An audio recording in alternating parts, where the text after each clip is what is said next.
How's the day? No, I said the how's the day.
Yo. A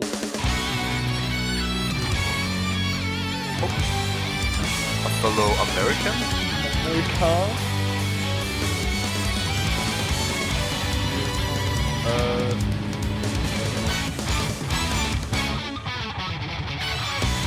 I've been told you're like you took a flight all the way to the US to go to the Netherlands.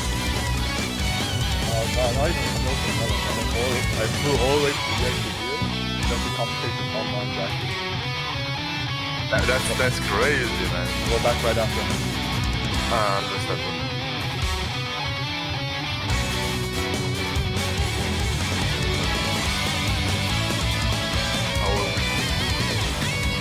Good.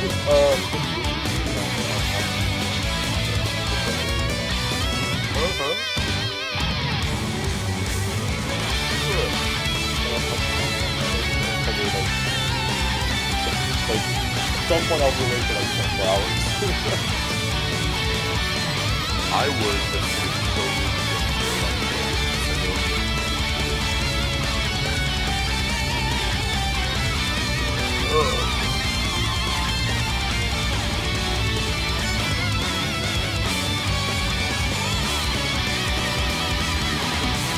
Wait,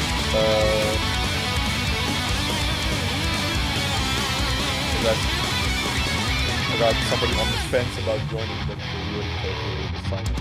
But it's okay. They are noob, so it's no problem.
kind of funny. I was like, it's hard, like being hang out with the Americans. The top players were like really good, but like I was looking at it, I was like, and I was on the casual setup, and I was like, yellow stuff, and I blocked every single lap that was there. Yeah, I was on like PS5 today.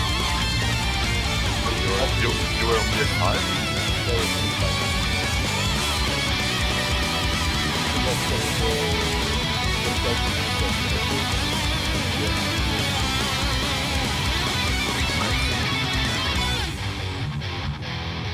ETF was blocking overheads on TV delay. I was telling him when he was like doing like blocking donut streams, I was like, it was because of the TV sets. It's because of the TV, it's the power up? Great.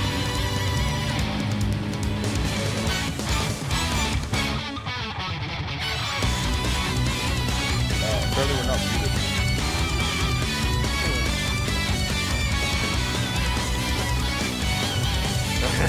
Let's get about the entire team right now. Literally 3 commentators. Yeah. Now it's too late to leave, so. Whatever. But y'all might might as well just hear it anyway. What is driving in Bbeuobi? But they can have that. No, get the doctor stuff.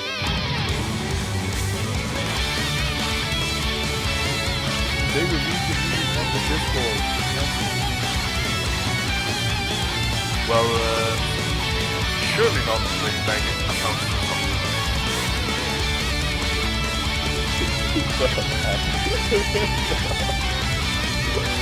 Look, I had to say it, okay? You did not have to say that.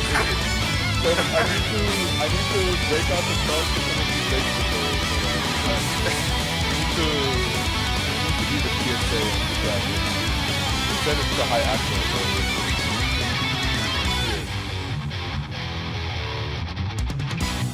You need some of this, man. Okay, like you see the id part, right?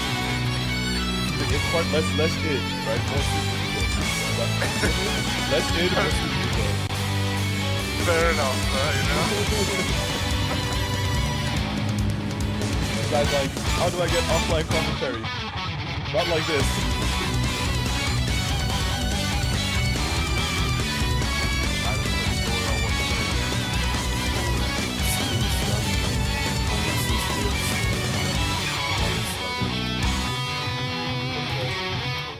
The extra 5 minutes that we will save for technical difficulties.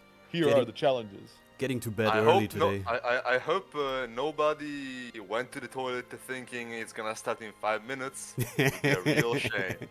That would be embarrassing because we're waiting for you 5 minutes before we DQ.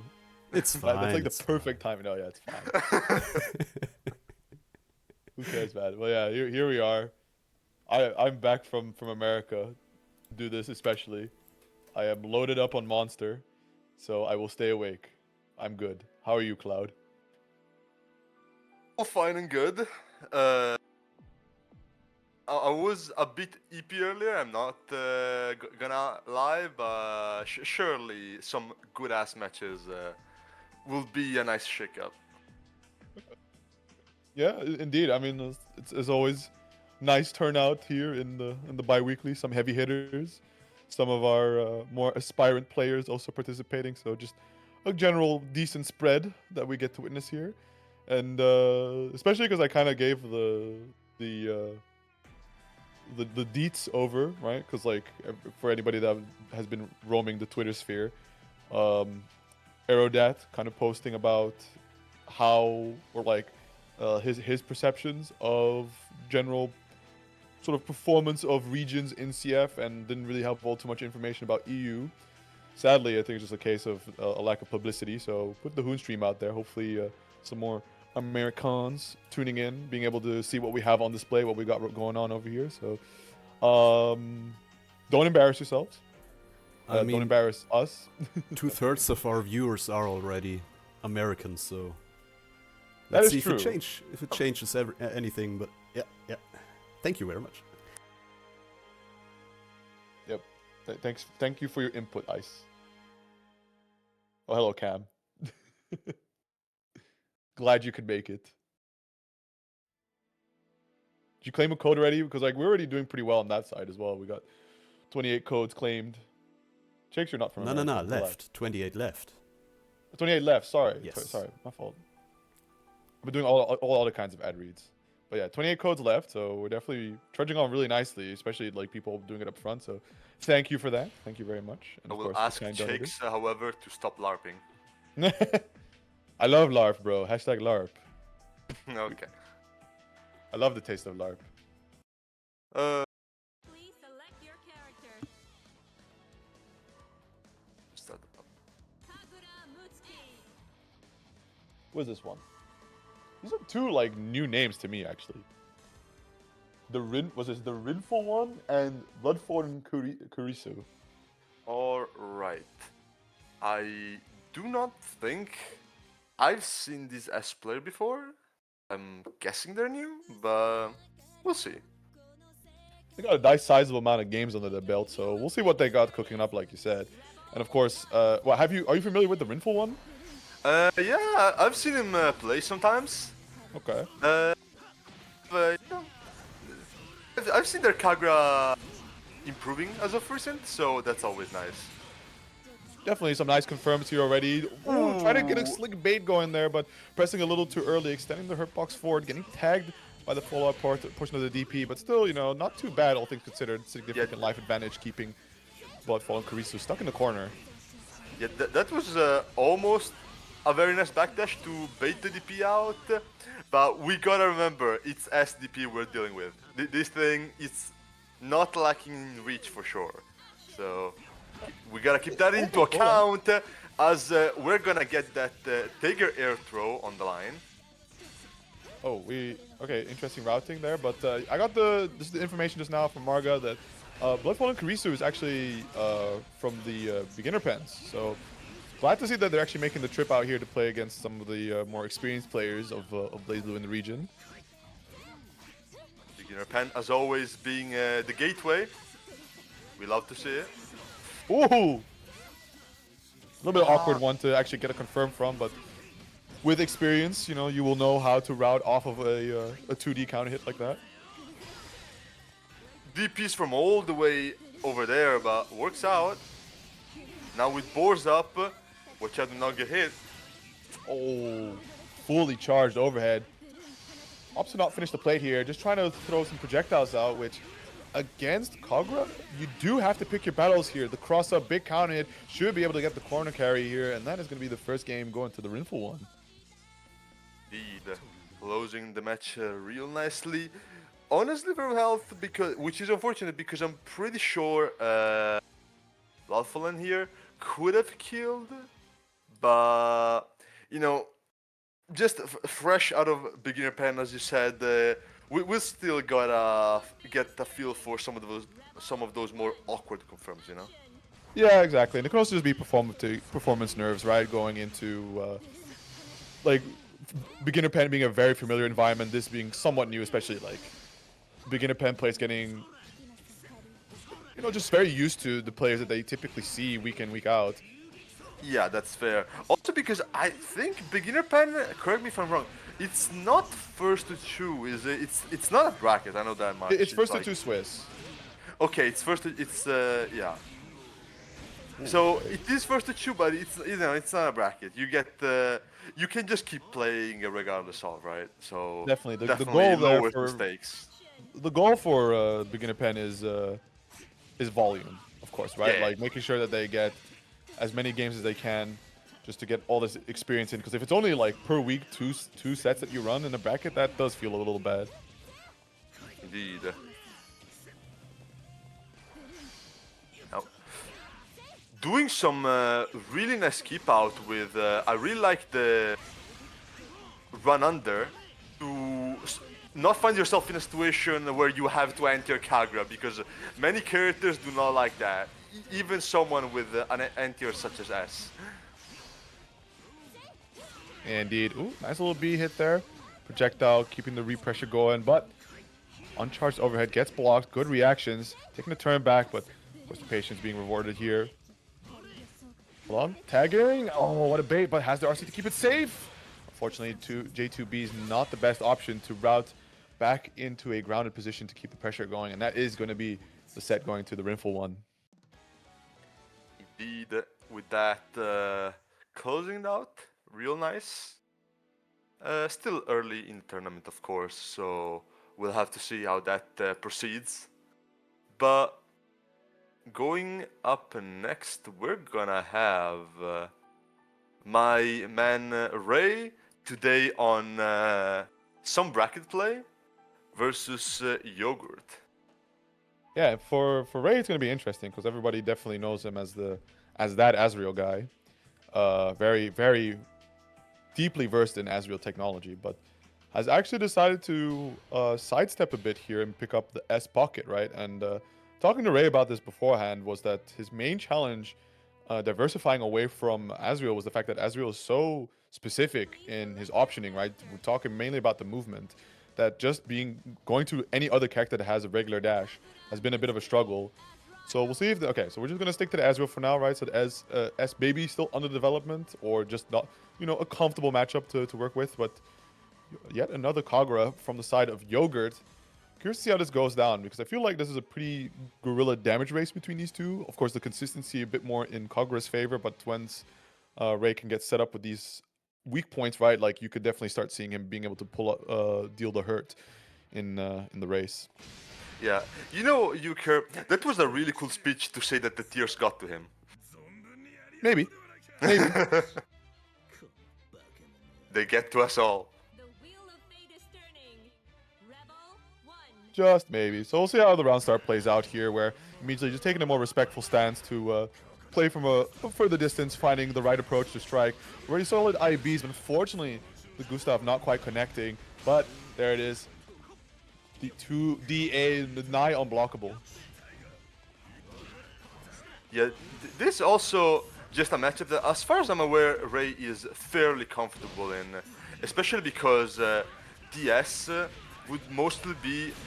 I mean, obviously, it's easy to say, like for bad Azrael matchups in general, but I think more specifically, he wants it especially for the Izanami one. He told me.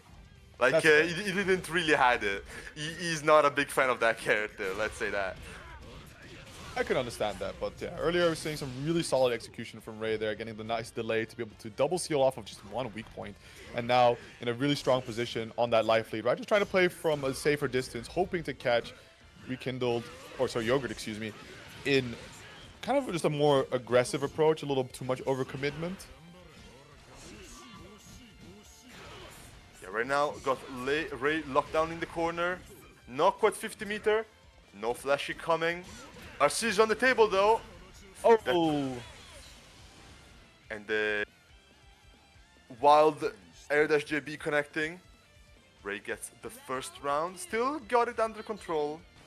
But this is a matchup that can go wrong in so many ways. Holy. I did not expect him to go under like that, but sure, fair enough. Yeah, I mean, weirdly enough, Azrael isn't really airborne during his 5D, so it can get challenged like that. Definitely a very crazy play to do in response to seeing the overhead come out. Oh my! Oh, that is... Oh, wow, this is a series of misfortunate events there, but ultimately, Ray coming out on top of this interaction soup here. Now, getting the corner throw combo to go on top of it. This should be once more double weak point, although maybe with adjustments a little too high. Nah, there you go, the delay got him. Like, Look at that! Did the Wyvern whiff on the DP recovery, or did he just recover in time to crouch block? I think it might have been whip on the DP recovery, right? Because like he is kind of crouching in that portion of the animation. Yeah, that's goofy, I guess. Sure. Just kind of a lesson that with the right spacing, you should have just gone for one of his C normals. Indeed. Yeah, and right now, Yogurt just struggling against these Azrael cross-ups, which they most definitely can be quite brutal when you're not maybe as familiar us familiar against Azul with like left right S's or just reacting in general. Kagura does also have a flash kick, so I would imagine he has an easier time, not an easy time, but an easier time than most dealing with them. Oh, certainly. He doesn't have to go for the cross-up OS there to try and beat out some of the options, especially because it's just an up-down, or sorry, down-up input. He can deal Yeah. with some of the faster cross-up options like the TK Growler. Staying You can safe. see Yogurt playing it a little slower, but unfortunately at times, right, it still catches the best of us. That dash through into button of Azriel. Yeah, using now the guard point, which is quite effective against Azul because his fastest low option would be his Shui, but even that is 9 frames. That's quite a decent amount of startup, which he can the most definitely abuse. Ooh, big challenge there on the 2C. Gonna get a little simple pickup there, but unfortunately deploying the projectile, typically an approach for Kagura to get a little bit of space control, but that is just more ammunition in the pocket of Azriel. We see the OD able to walk out of the corner, but Fafnir to get through the stagger pressure.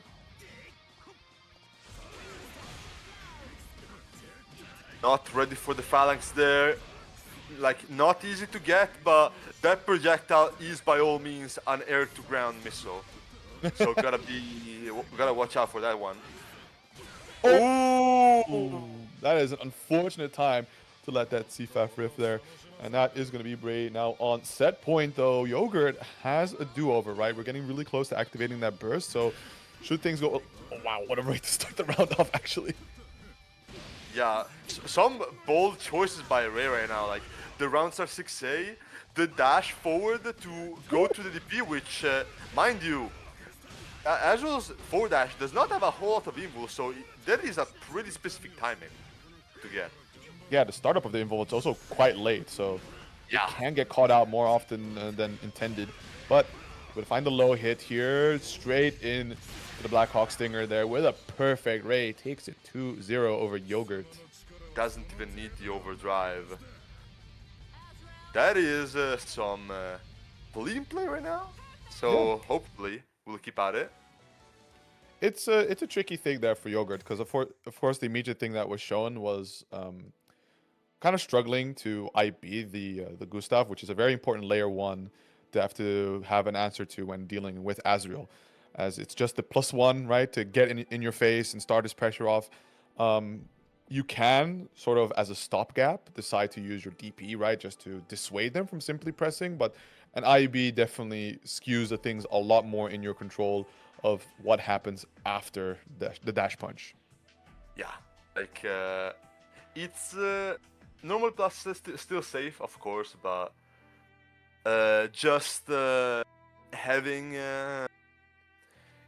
DB especially makes the difference because normally Gustav is +1. Yeah. And Azul fast button is 6 frames standing. And Yep. even though most characters do have a 5 frame, which means they could potentially contest, the issue comes in the fact that Azul 5A has like a ridiculous amount of hit stun. It's like a level 3 button kind of hit stun. So even if it would be possible to trade with him, you do not want to do that actually, as most characters at least. It's actually pretty consistent for Azriel that if you take a look at his like hit stun values across his normals, they're all actually a level higher than they're supposed to be. I don't exactly know the theory of it, but it can just be part of the fact that like he is this delay cancel character, supposed to be emulating links from what you could assume be like Slayer in XX, right? So just to like open up a bit more combo potential and such in that context. Yeah, like But, beyond the inspiration of the character, it would also be just because Hakumen has also a similar thing going on, Yeah. where because of the delayed Gatlings, if some of the stuff didn't have increased hit stun, things would just not work. Yeah, exactly. So it definitely makes for a stronger trading monster. And speaking of trading a monster, we have Susno, who is also really strong into some of these interactions. And considering, if you play around that 5A, which is insane and normal to be utilizing, right, you can definitely win out in some really strong situations. But at the same time, right, Susan a lot of stagger pressure, quite a heavy amount of gaps. So for a character like Hakumen could really capitalize off of that with drives. Indeed. I don't think I've seen before Siggy and Sigma Nuke play in brackets, so I'll be curious to see how that goes. Both fairly comfortable in the matchup. Definitely one of the more common ones you see around. These are two pretty popular characters here, but Sigma Nuke already off to a fantastic start, significant life lead here, and just about every single unlock he could want, right? You're just kind of missing that sword as that little nitpick at the end, but DP, Ground Viper, Spin Dash, level 3 tackle, like, the world is your oyster for these confirms, and there is the God Press, right? Just a quick reminder of like, hey, do you know what to do when you see this normal, and just look at the optimization coming out here. Not gonna be enough to kill just yet, but hold on. Ooh. Interesting CC there, catching the no-tech. Yeah. So Sigma taking pretty convincingly the first round here. This, I personally don't think it's the easiest matchup for Hakumen. Like, there are definitely some troubles to be had in things like just entering Susan can be very hard because of how Hakumen entiers are and how Susanoo's JC is.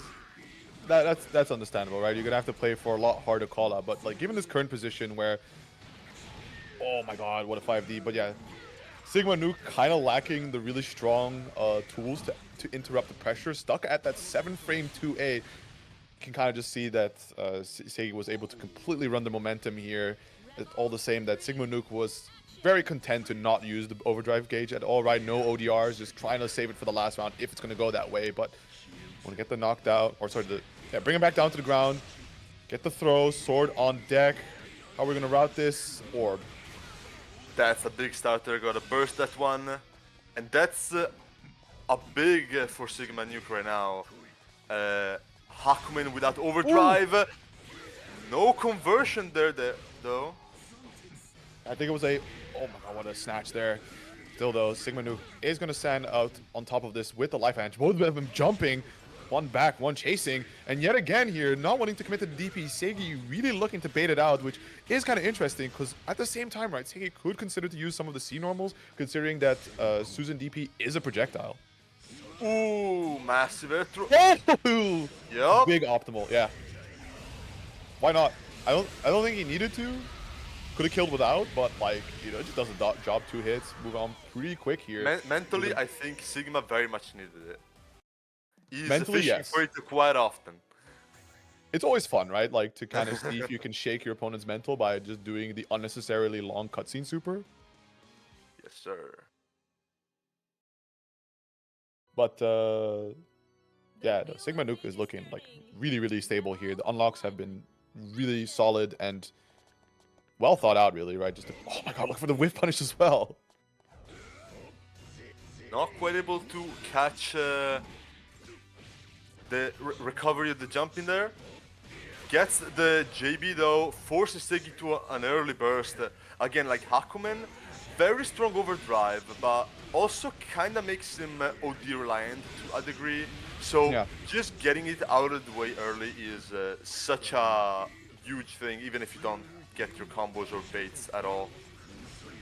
Oh! Also, ooh, that DP, I did not expect that DP to whiff. Sure enough. Yeah, if it's used straight away and wake up and your opponents are jumping right above you, right, it has a really high chance of whiffing. And especially Seigi also going for J2C there, right, just wanting to cover all angles that if the DP did connect, he was going to cut through it. Yeah. That's one of the things where, well, obviously you have to give up meeting Susan if you're going for it, but there is the option to just cut the DP to the RC. Absolutely, and wow, the no-tech catch there, right? The hard knockdown off of the counter-hit, counter-assault. And with that, Sigma Nuke on set point with the burst available. Seigi not too far off from his own, so could find it either as a do-over button or that very, very strong Hakumen overdrive to maybe try and make a resounding comeback happen. Sigma going there for a risky 2D, which ends up netting Seigi a punish. Still holding the corner. Okay, manages the conversion. Susan is a big boy, so those work well enough. trying for those resets, but not quite working out. Sigma not biting so far.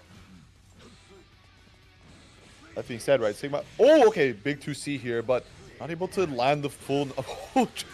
Barely dancing on one another. We're gonna go for the OD pop. Don't know what the plan there was from Sigma. Ultimately, that does cost him the overdrive as we're gonna go into the final round of game 2. Only 30%. So there's still a chance that Sigma Nuke might find the burst back, but compare that to Segi, already starting things off with a strong advance, has the OD available, already trapping Sigma Nuke in the corner, no seals on deck. It's not looking good. Gets the TRM as well on top of that. We like those.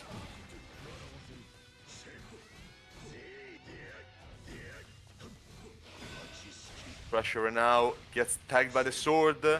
Now online. Ooh. He's trying to look for a rising JB to scratch maybe at just a taller standing hitbox of Alchemist. But nevertheless, we find our overhead, we find the corner routing. Unfortunately, to a little too early, popping Segi up to tech 4, JA in the air, and get the pickup, which is that's bad. That's not gonna kill, Oh, but hold on. It won't. nah. Oh, Like there is no. Oh my god. Oh my god. That, Unattack the flow, he's of active course. flow, he kills. Oh, that's so unfortunate for Segi there. What was the plan there from Sigma Nu? Because honestly, like, even if the routing wouldn't have killed, right, like the super would have probably left Segi at a pixel health. Just finishing your plate, I think, is typically just the way to go overall instead of, I don't know. Look more like trying to force a scramble to just keep Segi at sort of at a disadvantaged state where it never really becomes too clear how to use the OD. Yeah, like trying to force a scramble and force a scramble he did. Closing the set with normal, opponents attempts to like with punish / take their turn into reversal is like, I hate it every single time. What can you do? What can you do? Alrighty.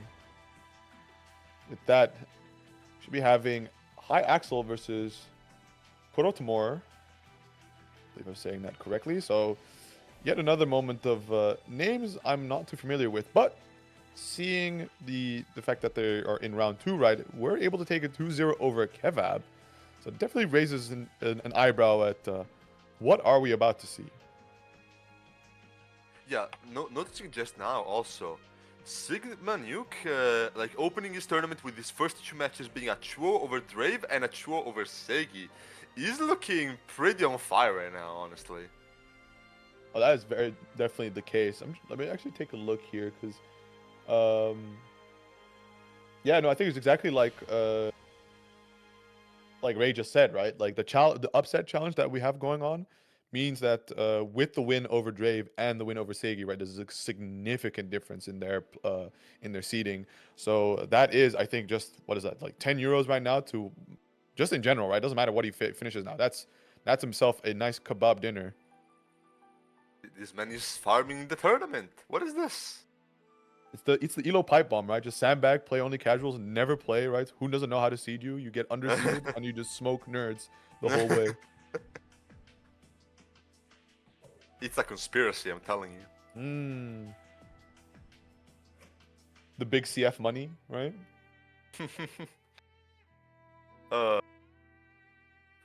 What else am I seeing? I'm seeing Ray taking Chuo over Chikes. I like that. Getting himself a little upset bonus as well. I think so. Like it's only 5 difference in seeding. Isn't it exactly 5 that you need? Was it 10? Am I not remembering might correctly? Be 10. Might be 10. We'll see. We shall see. But also, yeah. But in general, like, this kind of crazy bracket that's going on here, where some people that we aren't expecting to win are making some pretty deep runs. So, you know, it was already a nice surprise to see Ray early on stream. We don't really get to see that. But now double stream, right? Like typically right about now we get the Ray raid and be like, yeah, man, thanks for how was your bracket? I hope you have fun. Hope you had fun type shit, right? But okay.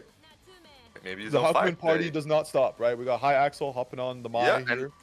This one I am not familiar with, so I'll be curious to see. Yeah, I will especially be I will be judging very harshly. Wait, 8,000 matches? Okay. okay. Yeah, I mean that definitely clarifies some things. The fact that being able to take it over Kevat, but Iaxel definitely going to be a different ball game, especially for his very hectic playstyle. And considering with Mai and Bang, can Korotmore put a little bit of a damper on that, right? Just I wonder restrain him if down. Hyaxel here is going Mai just because wants to play Mai, wants to practice her, like sure, or Yeah. maybe he doesn't feel comfortable in the Bang Hackman matchup. It could be. It could be, but I feel like one of Hyaksel's favorite things to do is kind of just that JC constantly jumping over, like Goomba stomping on your head, and into a character like Hawkman, right? You could just press that 5D at that moment. Then again, it's also its own RPS of Hyaxel just choosing to do nothing. Yeah, why not Okay. waste a bit of time? Oh, hold on. Okay. Backdashing all the way. Yeah, kind of underestimating the actual dash speed of Hawkman there. But excellent air IB does allow for the backflip, and a simple confirm secures that first round. Indeed. 2. Action.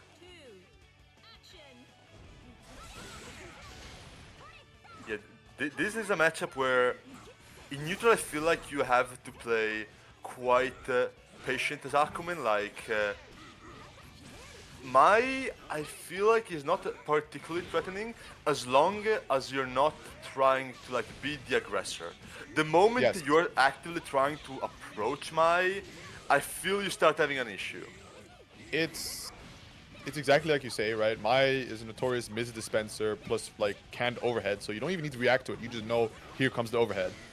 She really needs to delve into some like RC gimmicks to try and get some real mix. And the way she just opens up her opponents is they get bored. Indeed. Not catching on the getting a combo on the backdash catch there. But right now it is a one-touch situation. Could have killed with a 6B, chooses not to. Iaxel gets the burst out.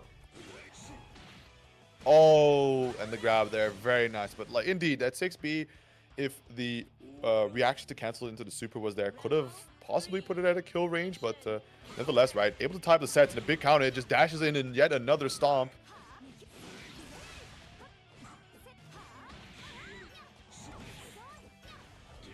Not And connecting. late actives catching the my backdash there. No conversion though. Kinda lacking on the confirms of some of these hits so far, I feel.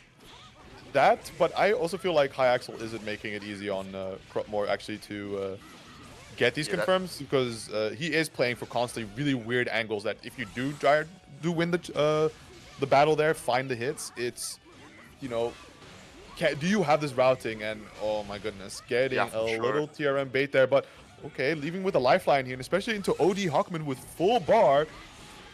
You're gone, right? Yo, OD, please! No, that's not gonna kill. I think he could have routed for it to kill, but like the moment he did like Yanagi into Renka instead of like Kishu, I think that was gone if there was any hope.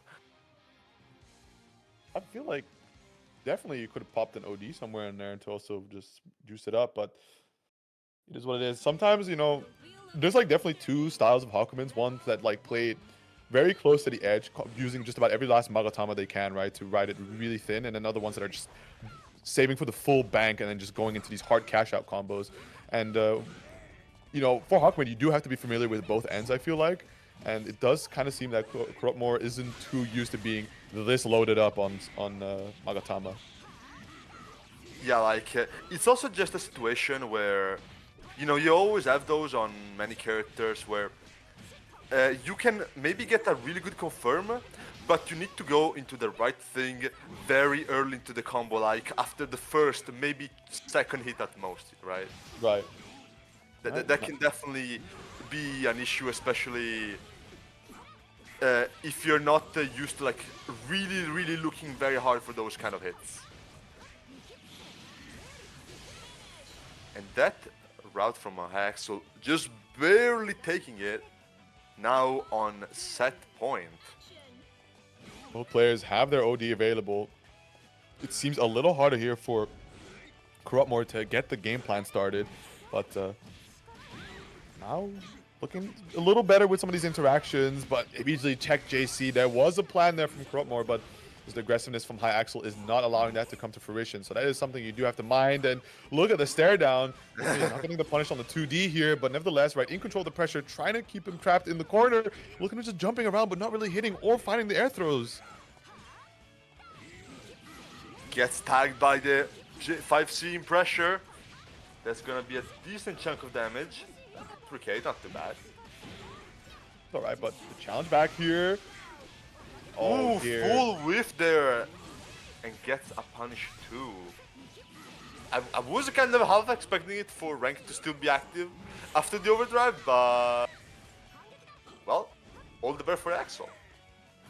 Indeed. There's no chance, though, for Corruptmore. Does have to play right on the wire here. Look for the burst bait. Only spending it towards the end there. Still has 4 Magatama, so good touch will close things out. But just look at the flipping, right? Making it really difficult to get the pickup. The J2C hitting a little too low. And my goodness, the Enma catching the backdash there. Very, very clutch at the end. So another round to play for, though. Given the burst situation, it's not looking too hot for Corruptmore, right? 90% there for Hyax and only 10% for themselves. Getting the 6Bs in. Hype. Manages to get the IB for a 5A punish. Very nice for my Axel.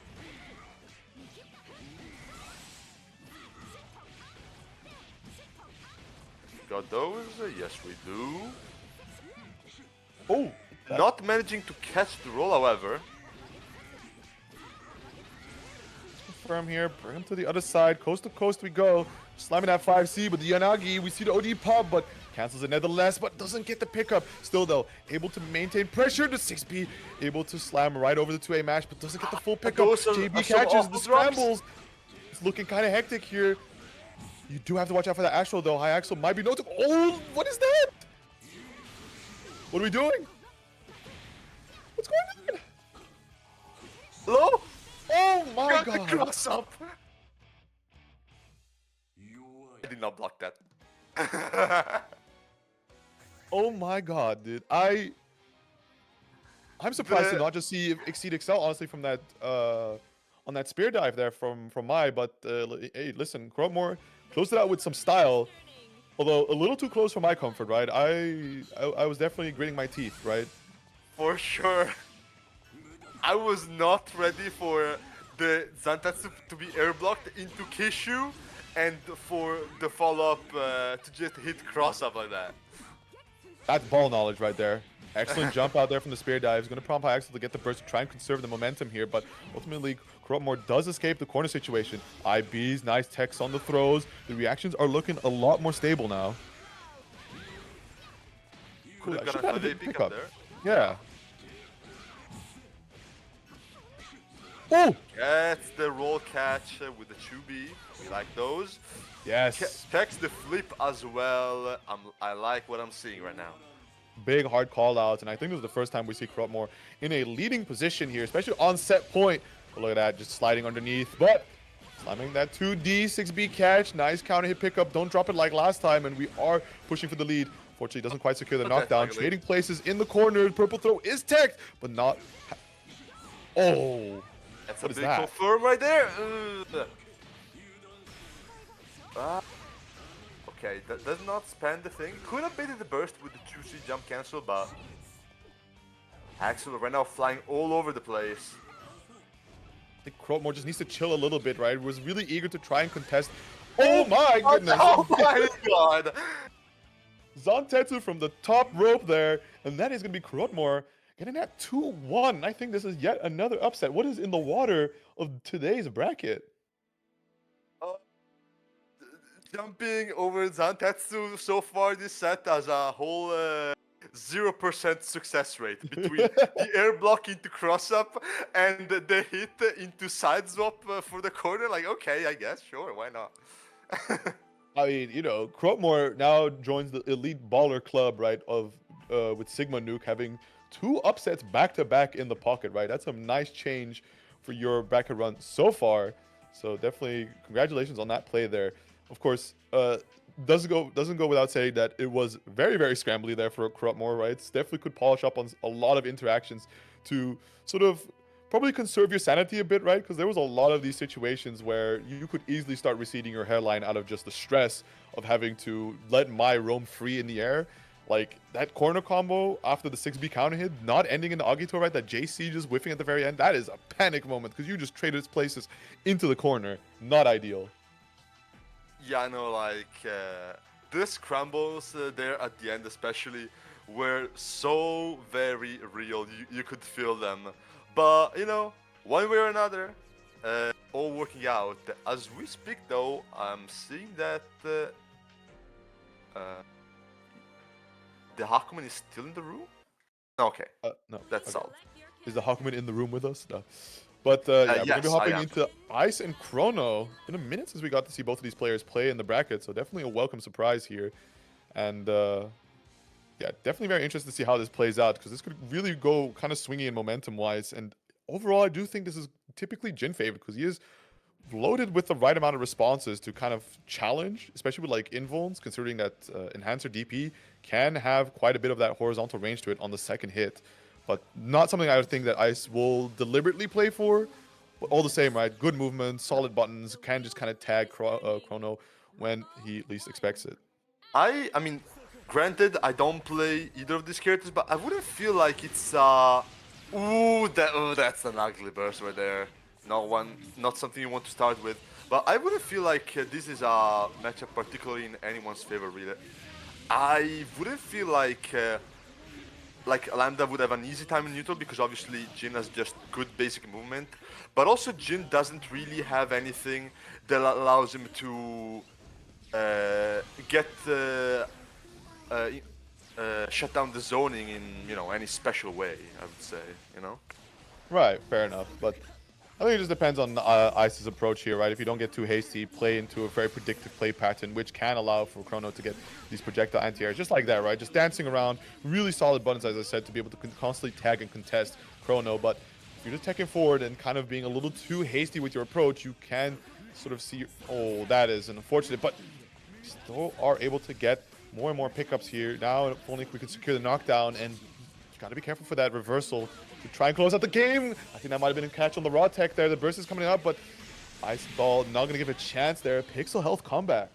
Yeah, if like the routes I feel like are some of the most impressive things about just how Ice plays. He is always so extremely optimal, I feel. And I mean that was just another example. The very early super, not even a need to spend OD to deny the burst. What an insane catch. We get the pickup. Oh my god, yes, the micro dash 5B. Very, very clutch by Ice. Unfortunately, doesn't get that JD, right? Air dashing a little too far, but you can just see the chase down potential in this character, constantly just hitting you with these sword normals where you would assume to kind of possibly be safe. Ooh, big bait right there with the cross up. We get the Ice restand. Oh And my not goodness. ready for the throw. You are in the blender right now. So much for honest show though, only for him to do like restands as combo enders with an unreactable overhead. I don't know, man. Listen, Ice, like, Jin is good, right? He's a really good character. He's definitely very dishonest, but he's hardworking. But my god, if he gets going, is this so beyond dishonest of a character. The defender with the Choo-Choo D. We'll take that.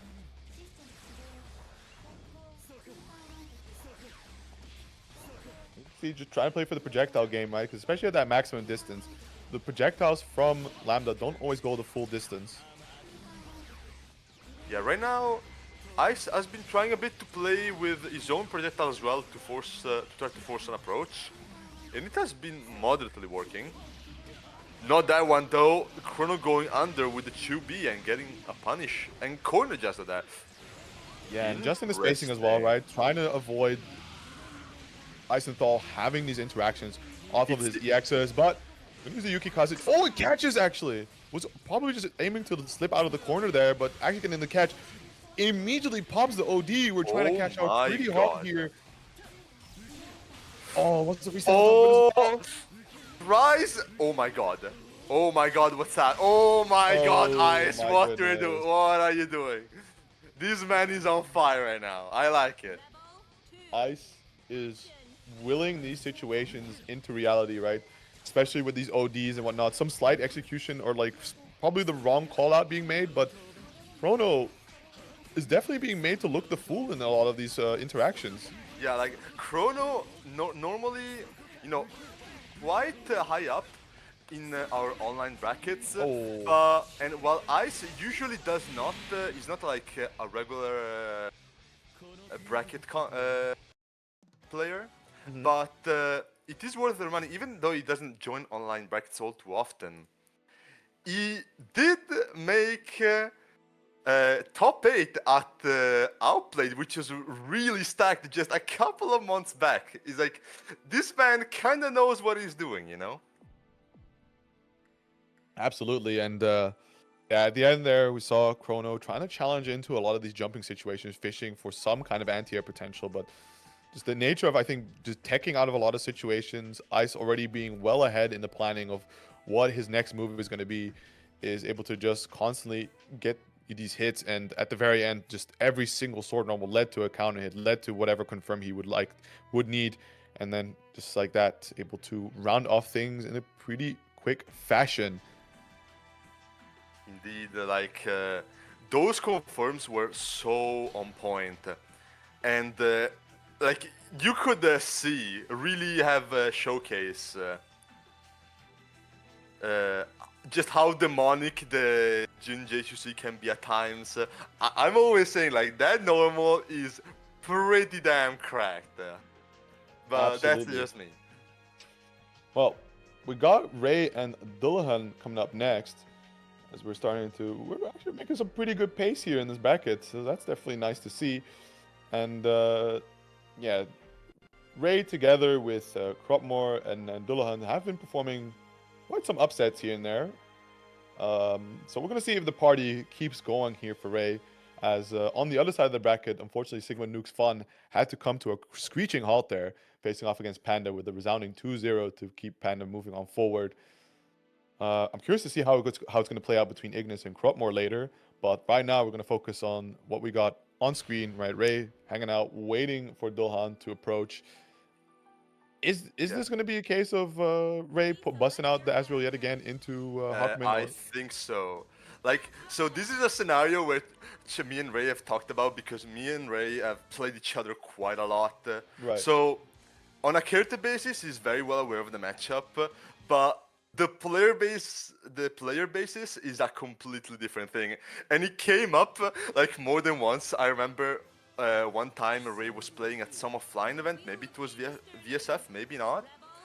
And it's like he lost to some Hakumen in bracket, and right after he messaged me like, "You did not prepare me for this." And it's like, what can you do? There's an interesting theory to have a discussion about there after the set, as it starts off with Dullahan, the life lead, just playing it patient. Unfortunately, gets hit by the 5D there, and that is going to be the weak point conversion for Ray. Going to push a little bit of damage, optimizing it as much as he can, right? Because he has a bit of catching up to do, considering his health deficit. Very interesting. Oh! He almost had a sick punish going on there. That's unfortunate. Too far. Very nice. Dash through, right? The hard call out and the potential parry, because it's never going to be like a true string when you hit an opponent and air to ground them, right? There's always going to be that slight gap, and especially for a character like Hawkman, offers some potential to hit his rise. I think we can. I believe in Yeah, my we have Black boy. Hawk Stinger. Yes, Oh, we gotta sir, take it all the way to definitely the bank. kill. Yeah, there it is. That's a clean first round right now. Rebel 2. Action. Look, this is my time to openly admit I am a biased commentator. I'm cheering for my boy. Dulhan, right? Yes, of course, yes. Oh, okay. Good patience. Text on the purple throw. A little bit of a stare down between these two players, right? Trying to feel one another out, but ultimately catches a nice throw with the dash up here. A little bit of damage. Not too crazy. Doesn't commit the Magatama to the knockdown. Routing right there from Dullahan. Ooh, the mash gonna work out, Oh. and the air TRM coming in. Dullahan with his burst back as well. Ooh, ready for the Zantetsu too. That's sick. I think with the timing, you could have possibly just let it rip and get the punish, but decided to just be optimal with it, because at the very least now, right, like you do get a bit of that overdrive gauge refilled there, sitting at 50%, but I think I Ray could have know. just gone for the invuln and pressed the button. Like Zantetsu is weird because obviously after if you overdrive through the first hit, you have the second one coming. Yeah. So punishing with a button can be risky, let's say. So it's That's fair. for sure. Yeah. But I think It's like the fair. way he had that overdrive, right? The sword was already through him, so that was like probably a layup for the second hit, right? The low to actually whiff. But we'll never know. Maybe. It is like the regular overdrive, not like ODR one with more duration, so I'm not quite convinced. Okay, dropping the Yukikaze, but gets the throw right there. Extension with the Otaru. Ready for the air, for the purple. Yeah, now walking forward, right? Knows to not overcommit too heavily now, considering life advantage, but you can't also let Dullahan retreat for too much longer. Oh, the air drive there. 6 the parry. speed delayed Gatlings and jump cancel. Okay, okay. Blackhawk Stinger. Yes. Finish your Yes. food. There Yes, it sir. is. We finish our food. That was not a combo Dullahan could have tagged, but I mean, we take those, man, you know? I think he really did not expect that Gustav to hit like that, right? Like that was a Gustav RC dash through attempt, but then ultimately it did connect, and then in just Ray's favor, it happened to blue beat further. So Turning.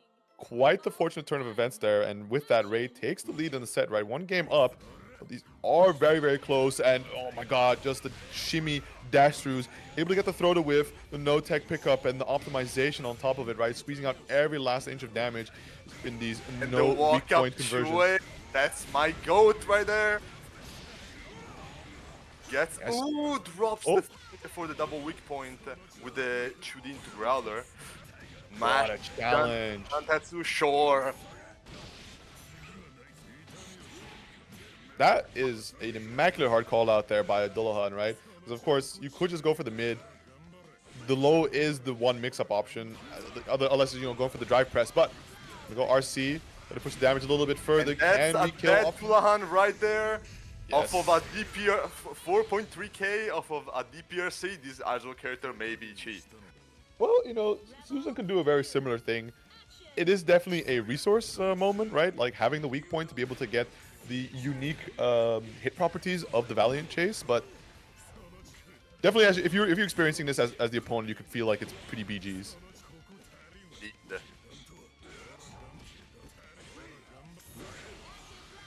Out of range for the 5C there. DP is out. Get the low weak point as well. Okay, little side swap there, fade away. Beautiful setup. Left, the 60. That is a plus, sir, I'm afraid. Oh, Oh my god, Oh. from downtown! Holy! Zantetsu resets. Burst for the off burst table there. for both the players. Yeah, Ray believes in a really good opportunity to try and close things out here, but the weak points are dissipating. The overhead connects. Doesn't have the meter to super cancel it just yet, but Dullahan just taking a retreating stance here, trying to leverage the life advantage.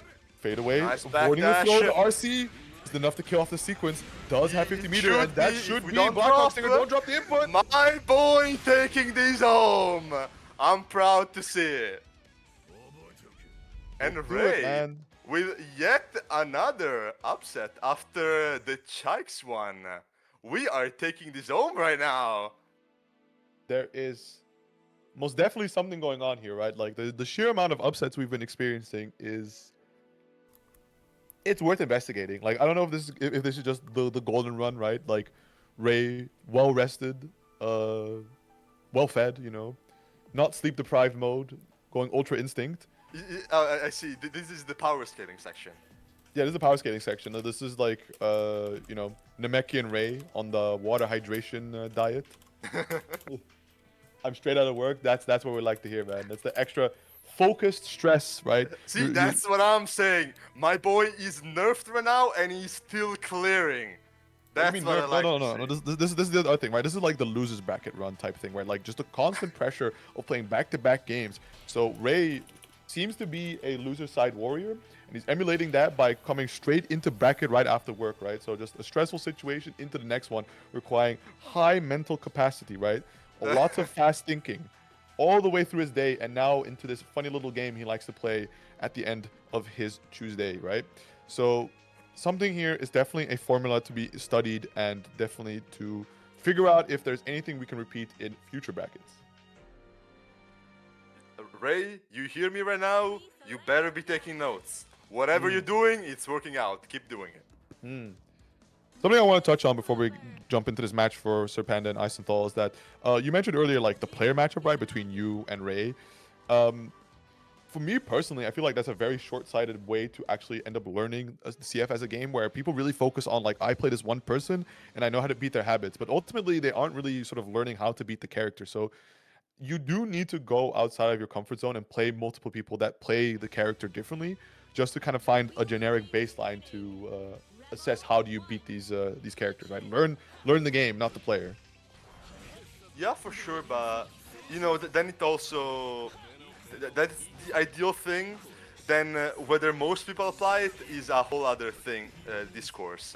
Especially because, especially if you talk about, you know, high-level play of a certain character. For some, the options are more limited, so that can be an issue sometimes. Certainly. But here we go. Already off to a pretty interesting start here. Eisenthal with the burst does have that life advantage over Sir Panda, and especially Sir Panda kind of riding the edge here, low on the doll gauge.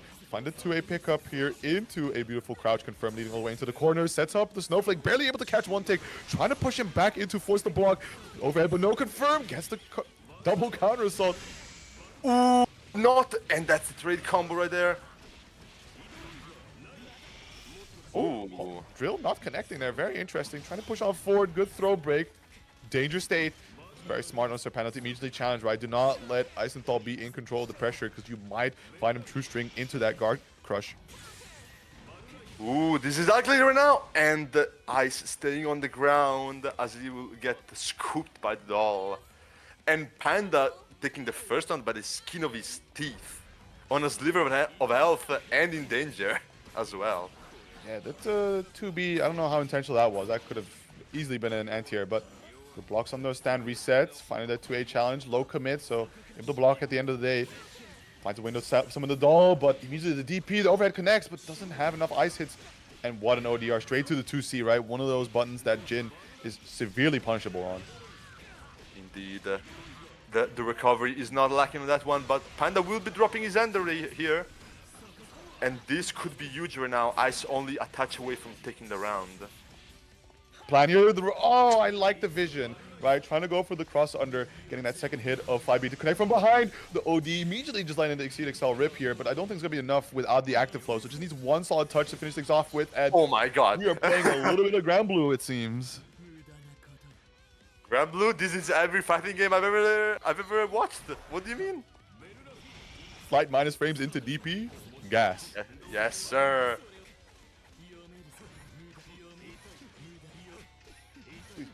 The 2D, forcing the summon. Oh, that's one clean lead lay on the DDP. We're going for the uninstall route here. Trying to kill the time for the doll to come back on the table. For Panda to keep the Nightmare Circus. Okay, aggressive momentum burst. We're still setting up the Fubukis.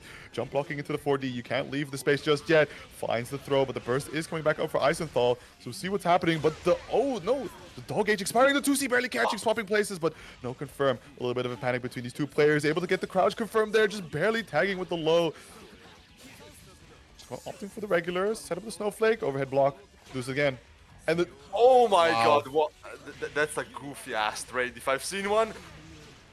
Ice with the burst out, gets the Snowflake starter. This is not gonna be a kill.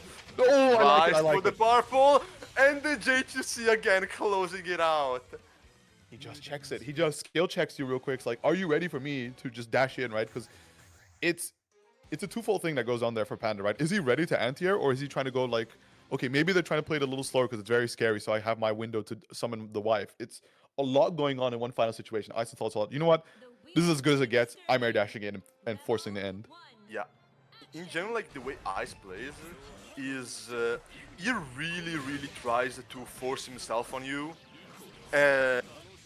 With like some because his routes are as good as they are, he can force some very strong risk reward on a lot of things, and he just tries to force you to make mistakes or not be ready for whatever he's up to. Yeah. If you show like fear, Ice is the kind of player that's just gonna run you over, I feel.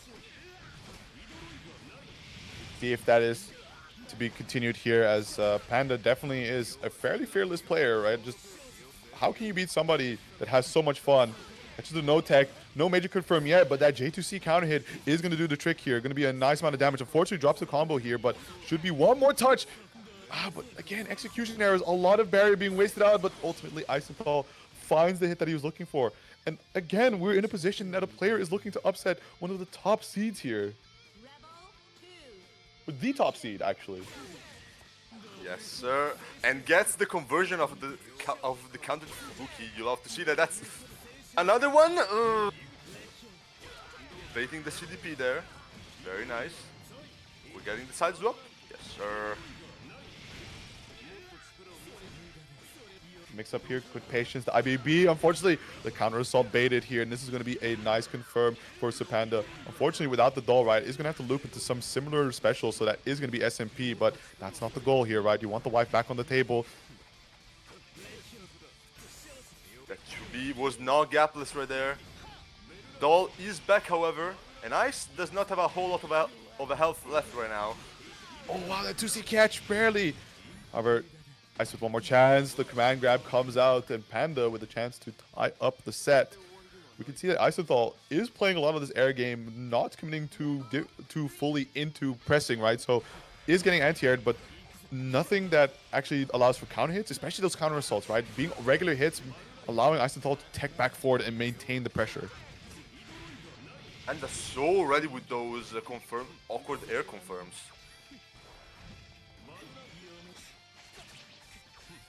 The JA killing off the doll for good. Panda will be trying to purple throw there, not with too much success.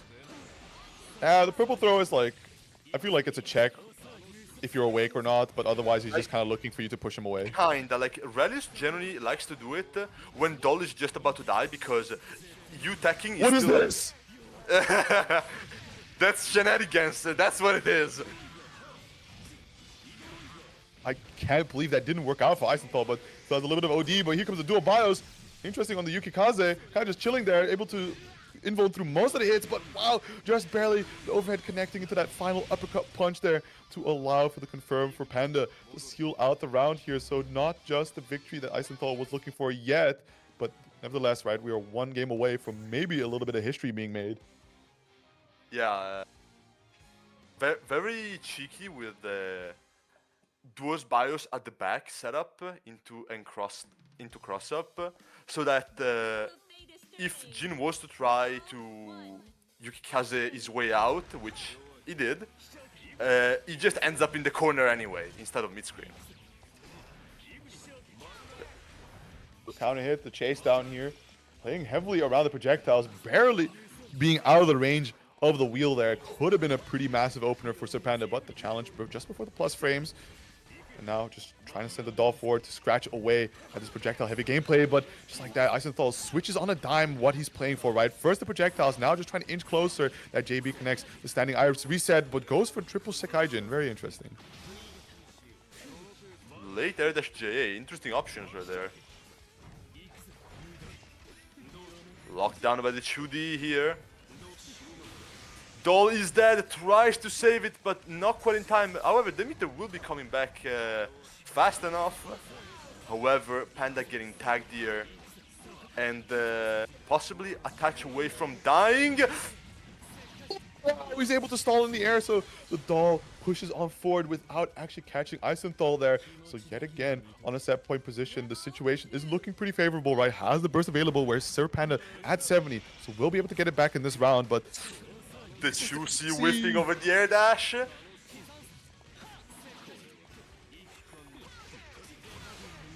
Dashing bursted back into the corner.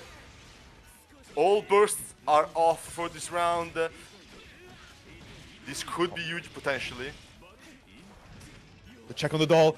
What an air throw, bring him back down to the ground. Nice loop and the side swap, all without the doll. Trapped in the corner once more. Eisenthal really needs to lock in here. Doesn't have a lot of resources to work with. Does have one EX special. Decides to let it rip on the DP, but it is blocked by Sir Panda. Gonna have to go into the Dollas route, but I think she'll still be able to get the kill here. Yes, comfortably so. Set point to both players, but look at the difference in the resource gain here. Yeah, Panda is on a tight spot right now. He can still get his momentum. Maybe he's getting it right now with the 2D. And burst is off for Ice for the rest of the match. Gets the crouch confirm. Legend 2 goes for the triple. And again, a very exact similar situation we saw before. Tries to go for the 2A overhead, and Sir Panda ready to call it out. But just out of range of the punish against the block DP. Eisenthal getting away with murder. Oh, not ready for the follow-up on the 2B? 5B rather? Very unfortunate, and just like that, the Oki projectile able to catch Eisenthal, dashing his dreams. The potential was right there. He was completely beasting it, but I think at some point Sir Panda just started getting a little bit of a sense of his rhythm, right? The options that he was going for very frequently. The 2C not working out too often, so we're just gonna go hit that 5B instead. Yeah, for sure. It was so close right there, but still too far.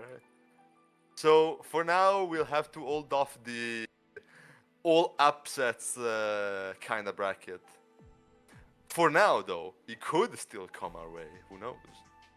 This is a really, really good bracket, right? The upsets thus far, very, very, very fun to watch. And also, I hope it does give a bit more motivation to a lot of these players, right? That the way we experience these brackets, right? We kind of see a bit of a rhythm with our usual suspects making it through to the positions we expect to see them at, but you never know, right? There may come a time where it's not necessarily just an off day that the opponent had, but you just seem to be having an on day, or you've been really grinding it out, figuring out new stuff, and putting it all to work here in a bracket is something that I hope, especially Eisenthal, is able to take to heart here and maybe appear more often to really polish that out, because there is a lot going well here and a lot of signs of potential. Okay, guys, short notification. Ignis is actually playing at a internet cafe, and his computer died, so he had to install the game again on another computer. What? Yes, that's why we were doing Sir Panda versus Isis right now instead of, well, the scheduled match. They're currently playing, so it might take a few more minutes. Oh, Where is he that he's playing at a cafe, huh? I have good no question, idea, but I mean, hey, I kind of like the I spirit. mean, all the best for him, I guess. Sure. Yeah, it's so good at any situation to talk about the match we know. Cloud, take it away. I'm going to go piss. Indeed. While we wait, there are still 23 codes to be claimed right there. Mind you, if you're not claiming the code right now, if you haven't yet, we are taking note. We know what's happening. We're seeing you. Horrible consequences will come that I cannot truly speak. Otherwise, the surprise would be ruined, and we don't want that. So do go claim them by any means.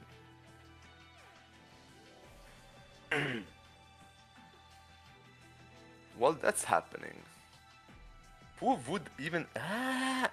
Okay, that's kind of ugly, because right now there is no match for us to just take a look at while waiting for the Ignis situation to be sorted out. losers is still being played out. Not everyone is yet on in the loser top 8, so that will be kind of unfortunate. But while that happens, I'll be going to the bathroom a second myself.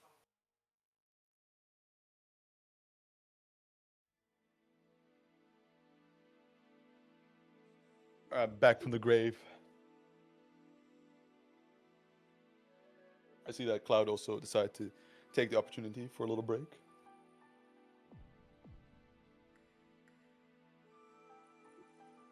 Thank God we started early. I said it would happen, didn't I? We would need that 5 minutes somehow. Yeah. It always comes around. Sadly. It's not that often that we get a tournament without anything fucking up, so it is what it is. Listen, all I can hope for in the very grim future of BlazBlue Central Fiction is that we get one more patch to the game just for stability, right? Like I doubt it. balancing does not need to be touched at all. Do not touch the balancing. Do not add a new character. Do not give us CF extend. Just, polish up the port, stop having it crash and shit, and we will be happy. Yeah, absolutely. That'd be better than some strifification of BlazBlue, honestly. It's not even like a strification. I feel like if they do a balance patch, it's going to be very, very controversial. There's not gonna be a balance patch. I don't think so. No, but people were asking for it, right? Like, we've been on this, like, this game has existed in this state for, like, what, 10 years now? Yeah. Really well. So, I wouldn't like a Cam, balance get out of patch, honestly. They might fuck it up even more. it's okay. BlazBlue Strive is coming for the happiness of everyone. Nope. No. Nope. I'm gonna be dead before that happens. It was fun, guys. This was the last Hoon BBCF event, right? We're no longer condoning this. We're going to be staying on old patch, right? So definitely hang out with the Strivers. Sigma Nuke made it to top 8, actually, and I promised him I won't stop hosting until he gets to at least top 8. So I'm free. I'm free. He hasn't made it to top 8 yet, from what I'm seeing. Isn't he? Round 3? Let's see. No, Not he's, yet. He's... Wait, Wait, he's where's top- Nuke? Isn't No, he? he's not yet. No, not yet. yeah, he's a match away. If he beats Iaxel, Then he'll he's made. be Then in they top made 8, top 8. No problem. I actually chain up Hoon forever in the basement. Yeah, well, you were gone. I was saying, unfortunately, despite Ignis's issues right now, we don't really have something to go off of. We're still waiting for the rest of the people to make it into top 8 losers. Wait. Oh, wait. Ignis just won? Oh. So they are done. Okay. Well, unfortunately, also yet another upset journey coming to a screeching halt there, facing off against Ignis, right? That's a 2-0. So, now we gotta hope for Ray to carry the torch on forward, though it is going to be quite the assignment, because yeah, I don't think Ezreal does too hot into Arcune. Like, maybe you can Growler bugs, but I don't think that's a solution. It's kind of like it works if the Kune hasn't lab proper counterplay, but Kune can just kind of deny that as well. Like if you do things like you just meet the Azo with a 5A, and you can just OS the DP. You deny the Growler, and after that, well, you just put him into block shitting. Well, what is he gonna do then? So that can happen. That's true. I feel like the main problem, of course, is going to be for the fact that Azul doesn't really compete in the airspace that Arcune likes to operate in. That's typically the breakdown of like this is the first check of like, is this a good or bad matchup for Arcune? Do they hit this diagonal airspace that he likes to air dash in? Yes or no? And if the answer is yes, then Arcune is already not having a good time. Yeah, I would imagine Azure doesn't do too hot in neutral due to like limited mobility and the not like long-range space control. Though to be fair, he does have one of those god air to air normals in JC. Like it's one of Azure's favorite, where he just counters an opponent like that's on top of the screen, and the untech lasts all the way till they hit the ground. It's one of their favorite. Though I do wonder, this could very much be one of those matchups where we see if Ray S practice is as paid off so far. Potentially. Arakune. Are we gonna see? Yes, we are. Yeah, understandable. Very, very understandable. I have also made this decision to pick S over Susan into Arakune. So in general, this is going to be Wait, a you, very you have an S? Since yes, when? a very long time. Damn. Th- It's not. This guy. Listen, I've been cozying up to Ruka at Slashback. Okay, I told him how to play the Taker matchup. It's gonna be fire. All my commentators are either S or my players. What am I doing here? You retired. What do you care? I mean, what can I say? Yeah, we're gonna go for the overdrive. Don't really. Yeah, that's definitely not the angle to go for in the air dash situations. But you can see currently Ray with a little bit of over reliance on the projectile play, which is just something that Ignis is all too familiar with. Immediately just jumping out, saying like, "Well, you committed to that, so here's my free entry into pressure." I feel like for the most part, you're gonna have to play rather reactive on S when you can then finally get a stable pressure sequence. But ultimately, right, like if you're not able to leverage your range advantage, you do just get slammed into the corner, and well, Arakune strikes once again. Yeah, like one of the biggest things here is for us to just be able to, swing JB to air. The air fireball can be not easy for Arakune to just get his way around, and you really gotta abuse that and just force him into making mistakes, because I mean, it doesn't matter who you're playing. You cannot just out risk reward Arakune. Like that does not work. I'm sorry. No. Oh, but good catch on the teleport there. Should be safe set up for the safe jump here. IBs charged in. It's kind of hanging out there. But this is also something Ignis likes to do, right? He really is just an enjoyer of the down back, and like that we see with the little bit of curse gauge he had, able to set up for just a dash into interactions. But IOH catches everyone at some point. Interesting route. Dropping the J2B follow-ups. I think that's the other thing as well, is that Arakune is a bit awkward for S to combo. Is he? Damn. Yeah, there's like a lot of strings that you rely on, which go into your air hit 3C that just kind of Arakune decides to not get hit by. I see. Interesting. But with that said, Ray does manage to get his first round in. Yeah, like honestly, during the first round, I was wondering just how familiar Ray is in this matchup, but so far he looks like he has it under control enough, like enough to be able to contest Ignis. At least. I mean, surely he must have played like the matchup from Azure's perspective, so he isn't unfamiliar with what Arakune does. It's just in the context of piloting it from S. Yeah, of course. It begs the question, but you can see that like when he can get things started a little bit, it does look okay, but not when you will hand the momentum over to Ignis there with a clean perfect. Able to secure the final round of game 1 there, so taking the lead. Yeah, that was an Arakune round, if I've seen one. So Ignis will be taking the lead here.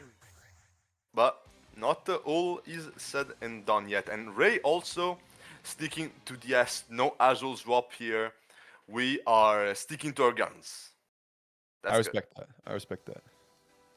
That's how it should be. We get a little palette swap though, so maybe that might be the vibe change he was looking for.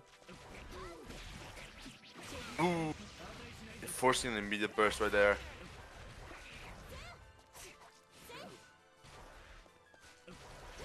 Just trying to do what he can to... oh my god. It's so difficult to block him in that situation. Especially because he's also like baiting with the barrier. So you can't just always DP freely. As in between there's going to be the RPS of him simply just committing to the guard.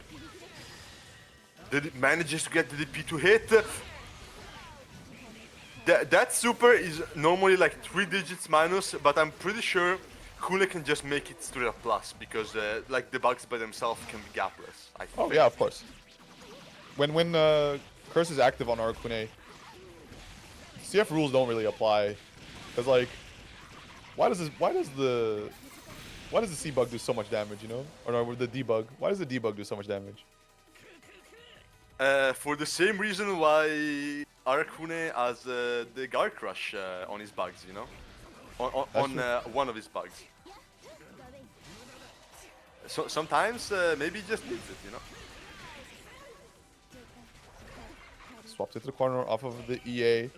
That's Ray is a trying to very find the way awkward- out. Manages to get out.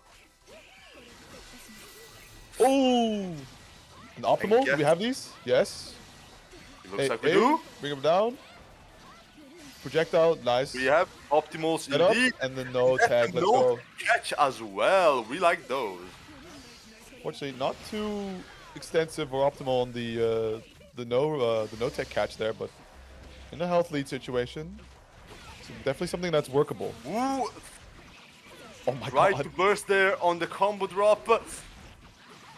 That's ugly with the another drop. Okay, we're still alive. We're still alive. Manages Big to opening. get the 2B stagger. Set up the seal.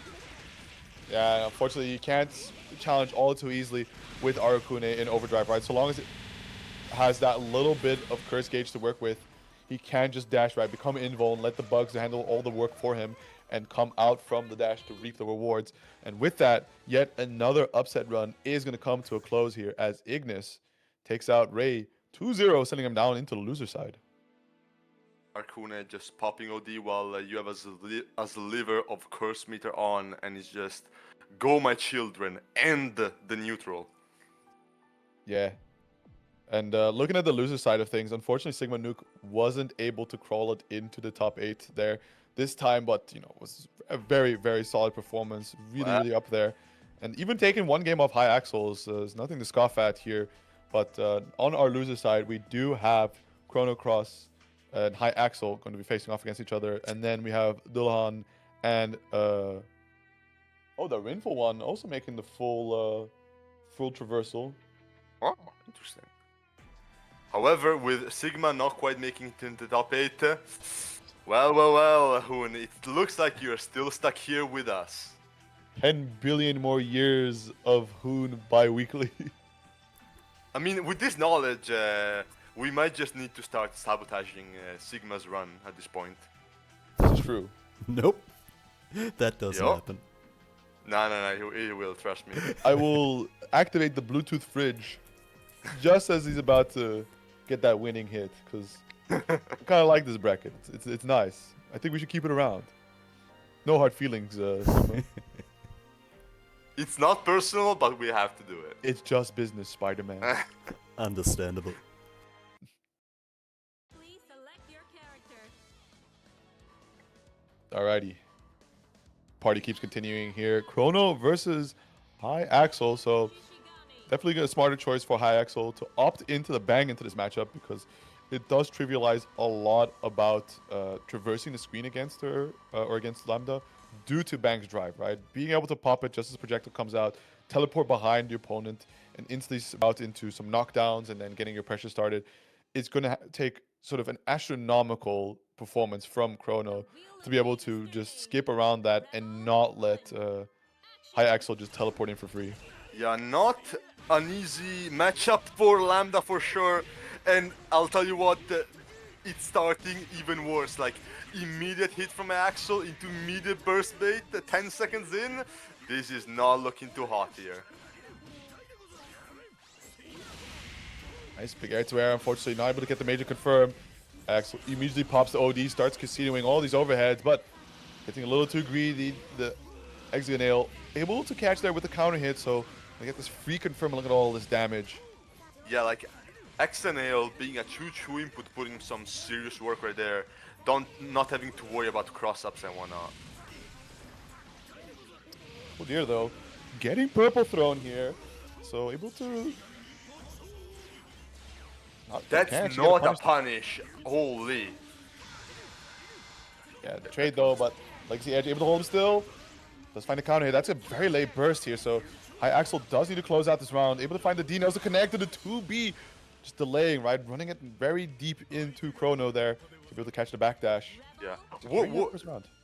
Very much worth noting though, like despite a very rough start of the round, Chrono, even though in the end like he still lost the first one, he did take away significant resources from Axel, such as the burst, which right now he has absolutely none of it. So that's something to go off of at least. I would normally agree, but the fact is that High Axel did win the round, so he has like all of this to econ or just simply win the game. You know, this. Oh, yeah, that okay. can't be smart.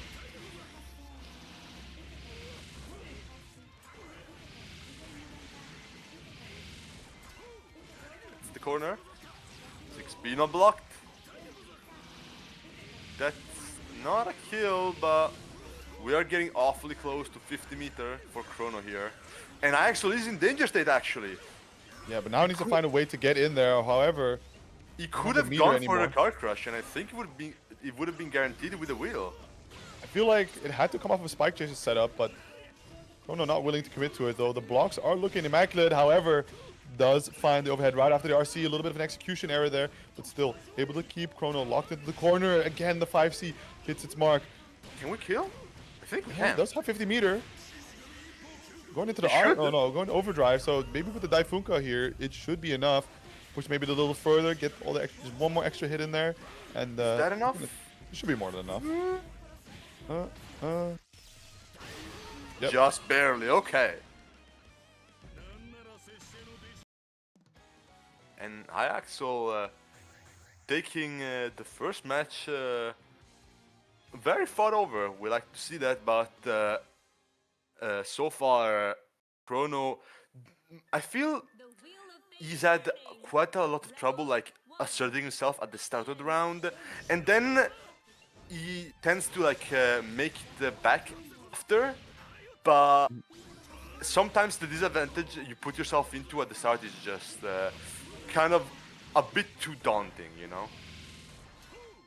Understandable. Ooh.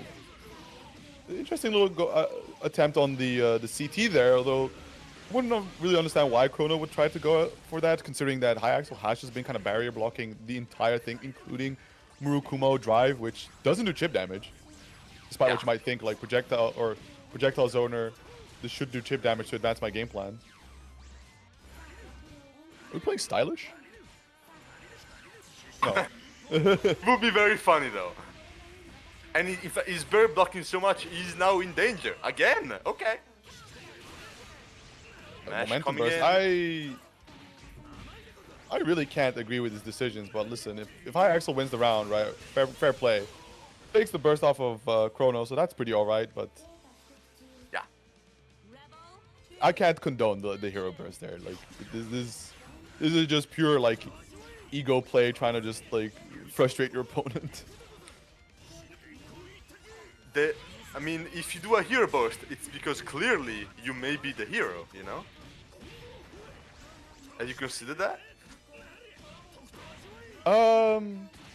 Yeah, we need to give it a negative connotation, actually, just to, like, dissuade people from doing it in the future.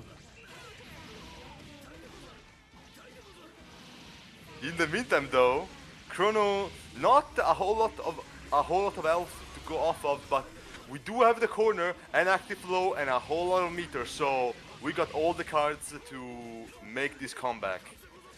Which may be this one. That's not gonna kill with double super, I think, but next touch for sure will. Oh! That's a dead Iaxel right there. Yeah, just keep it all burst safe. Very, very nicely done there by Chrono. So, it's pretty close 2 rounds there, but ultimately able to close it out and bring it to a tied up situation here. 1 game apiece. I think High Axel's being a little too hyphy with some of these options, right? Trying to interact kind of where he shouldn't, which does allow for Chrono to really run the momentum all the way to the end. Yeah, so far I feel like it has been very momentum swingy where... Ooh, nice overdrive on 5C, no punish though. Might have been a little Yeah, too late there, and oh, we're just gonna let the Exceed Excel off there. So that does deny Chrono the ability to try and go for his own, which could have secured the active flow, but 5P or 5A anti-air. Gonna bring it down. Two legendary seals bang on the deck. anti-airs? I was told this character's anti-airs. What's this?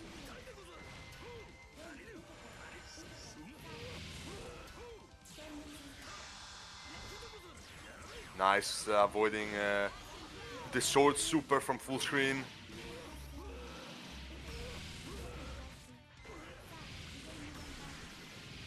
First back on point for Axel.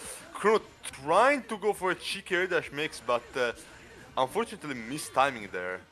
Ooh, good blocks.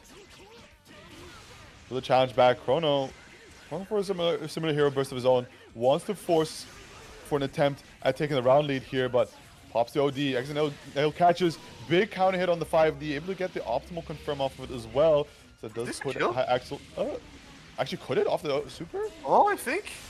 Oh, Yes, wow. sir. The optimals right there. Pretty good there. So the hero burst working out in Chrono's favor, right? So should this round not go his way, he does have all of this to build up that burst resource yet again. So taking all the seals he needs.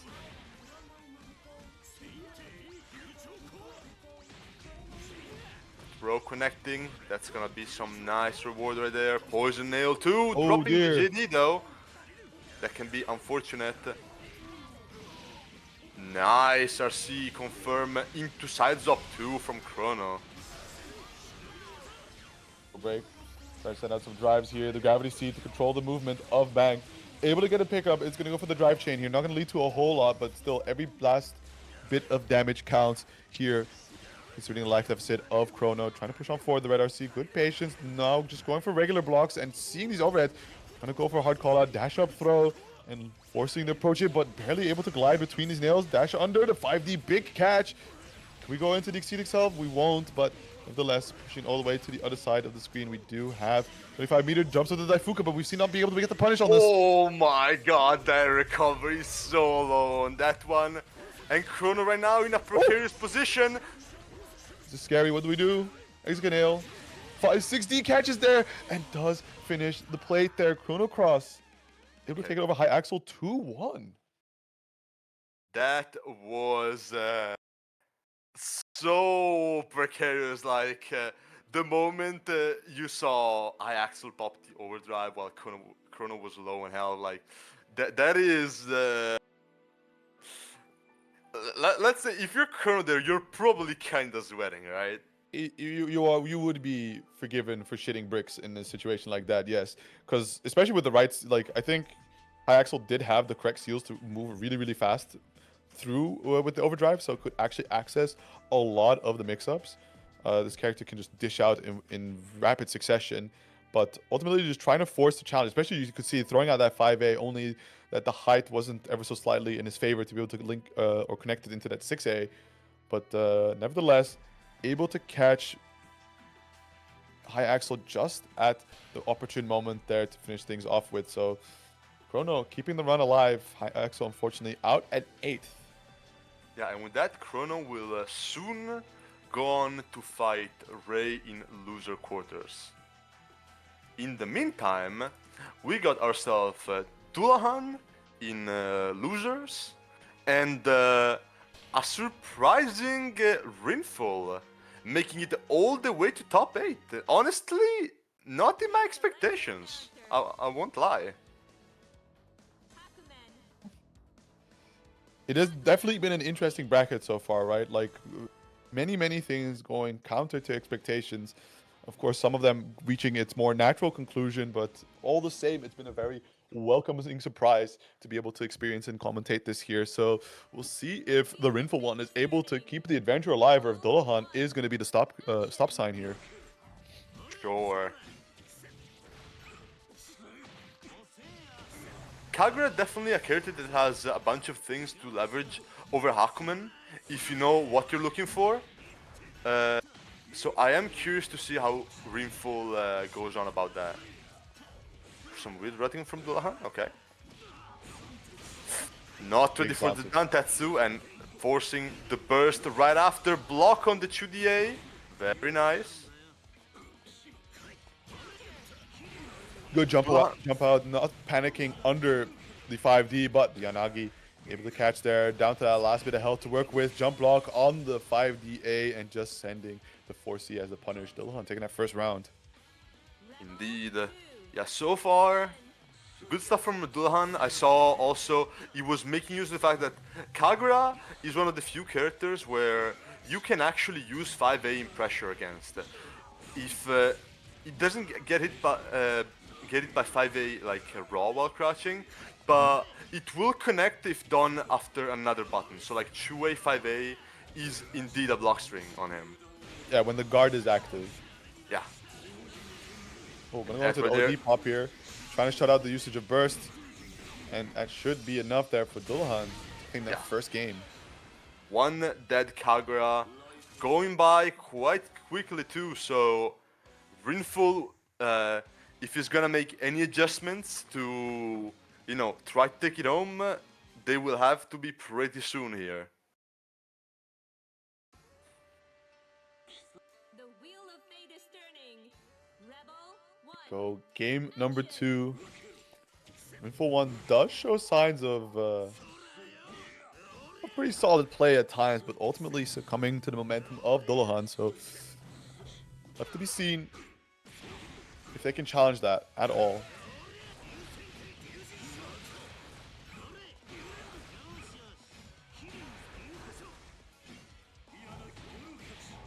Okay. Oh my goodness. Not going for the air TRM. C5RC for the side drop and corner. Okay, I did not think he could get it from that far, but sure enough. That's a dead Kagura right there. Oh. Enough though? Yeah. Oh, it will do. My goodness. It was closer than I would have liked, but Fair enough, fair enough. So now everything's 4C. Trying to push on forward, but again, the 5A with immediately Rinful 1 takes to the skies, just trying to avoid what comes after. Doesn't want to hold that 50-50 situation.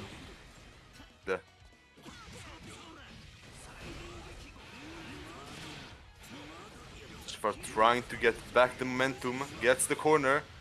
50 meter on the table as well. One thing I would really like to see. Oh my god. Okay.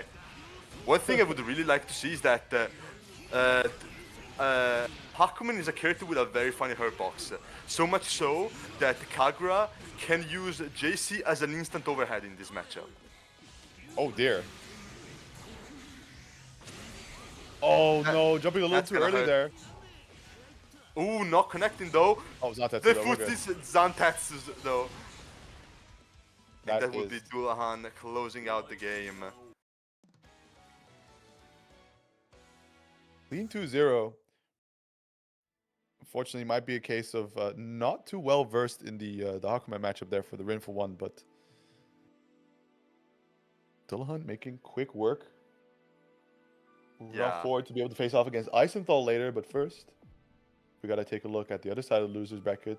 We got Ray still on a pretty deep run here, so no longer on that winner's side adventure, but nevertheless, I think probably the first time that he's made the top 8 charts, actually. So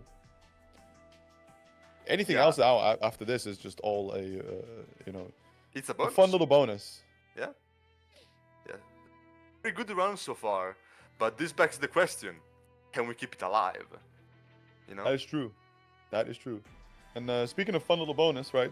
Don't forget, we still got plenty of Match Reno codes left to go around. So we got 19 remaining to be claimed. There's the link. Thank you, Hoon. So make sure to click on the link, head on over, hit the claim code button, sign in if you haven't done so. You can use Twitch. You can see all these options that are available. There's no excuse. You surely have an account somewhere in there. And once you've completed that process, you'll contribute 25 cents to the prize pool. It's a few steps that goes a long way to supporting these players who are coming in every other week to show off some high-quality EU BlazBlue action. Indeed.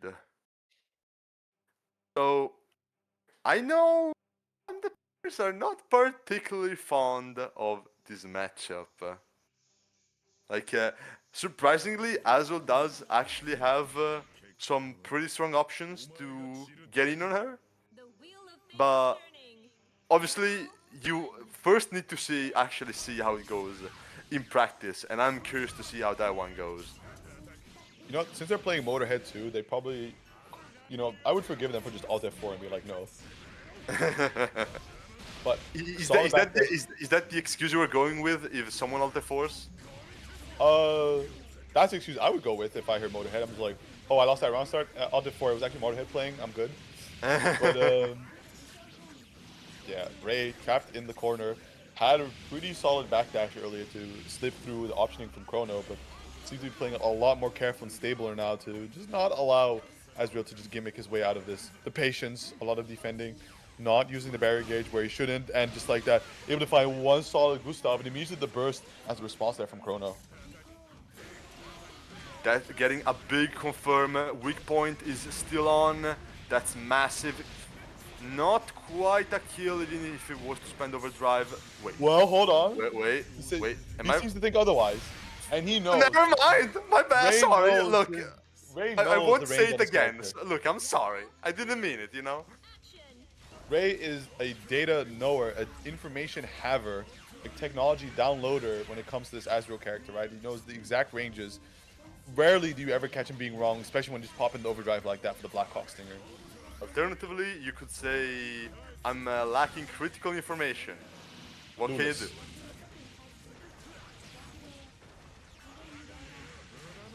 But we can't let that one brief moment outshine here because Chrono is right now on a tear in this round. Significant life lead, near perfect positioning, and just like that, able to also get another counter hit going. I don't think we're going to see a response from Ray, especially in the usage of that overdrive gauge, as the invisible overhead is going to connect, and that is going to be a round apiece to both players. Not using a Growler against the projectile separately as much as you could, I'm thinking.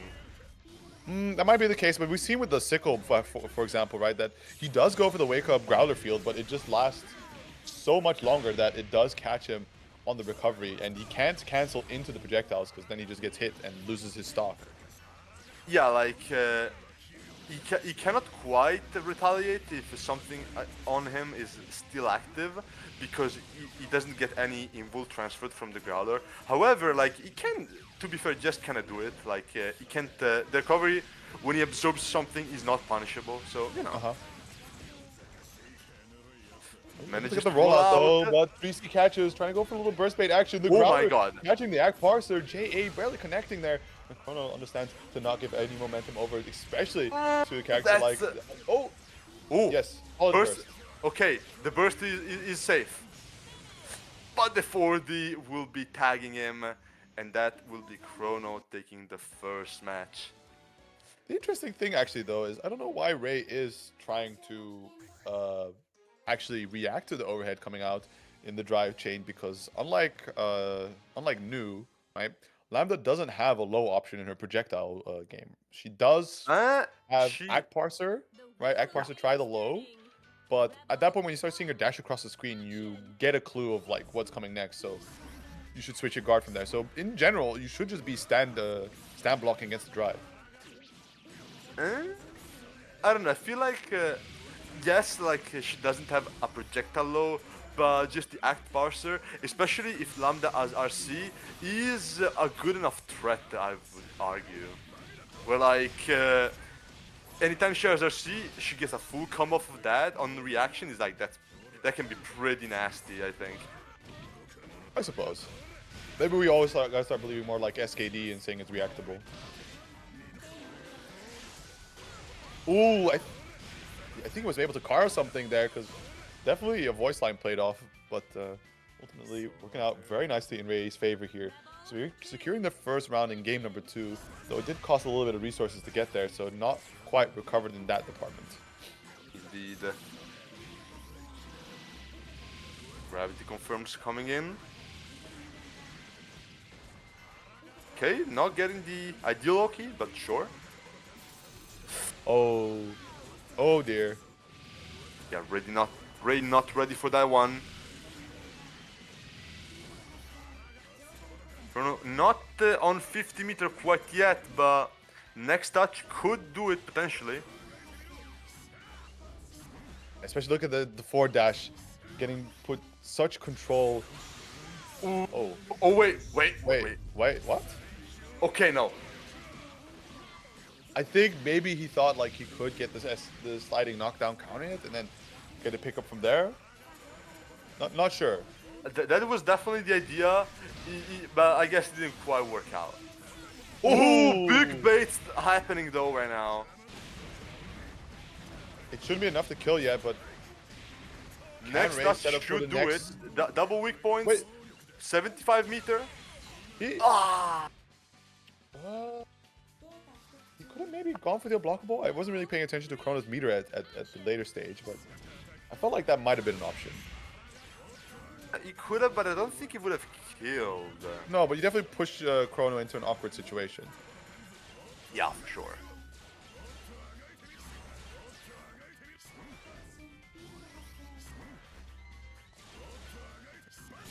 And that's always something fun, right? So just as you're standing in the gravity seat, they just end up running underneath you. But ultimately, working out here for Ray.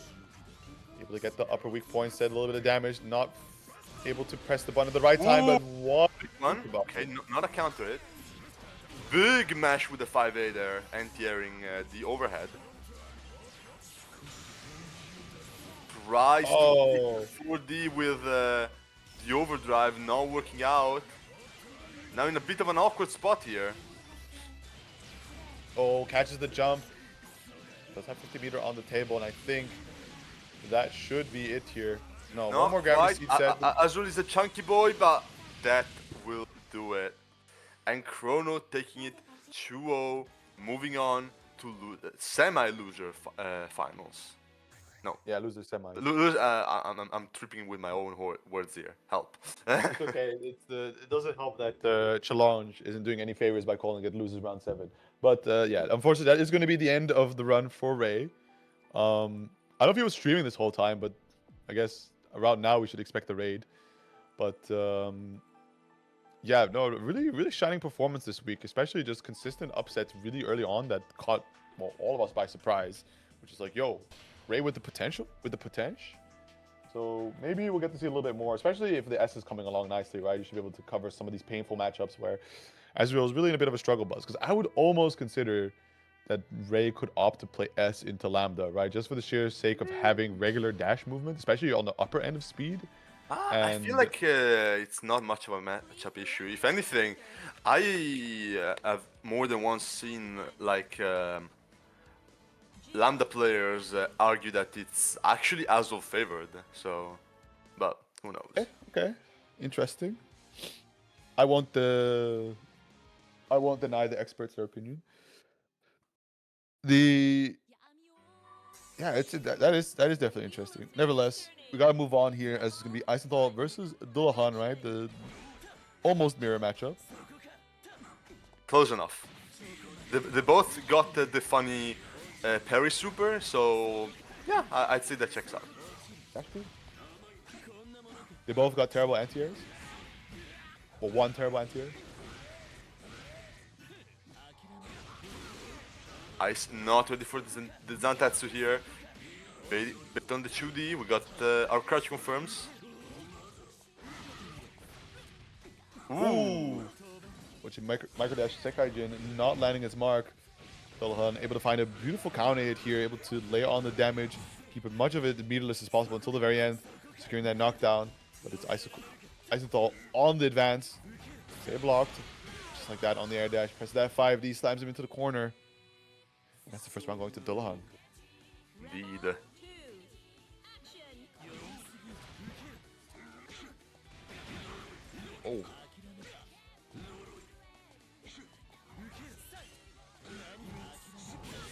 The J2C air dash not working out. Gets the CDP off. We got corner. What are we looking at here? Maybe a simple knockdown. Unfortunately, having used the ice a little early on. Trying to set up for the empty jump throw, but doesn't quite hit the mark. And this is a critical error there from Eisenthal. Dullahan immediately ready to pounce. Pops the overdrive, layering on a ton of damage. 5.7k down to just one good touch. And that should be the game for Dullahan. 3C counter hit. He's ready to work with that, but the Hotaru crouches right underneath it.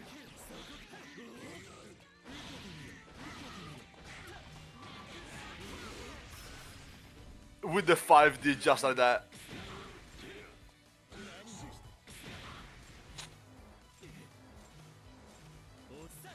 Yeah, do that's it there. unfortunate.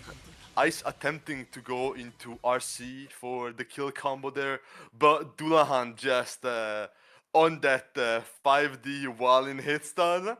Mhm. Maybe you love to see it, maybe you hate to see it. I guess it kind of depends who you're cheering for, you know? Biases always affecting even us commentators. Oh, I think unfortunately, we have a Hoon has desync? been kicked out from the match. So give us a second while we try to fix that up.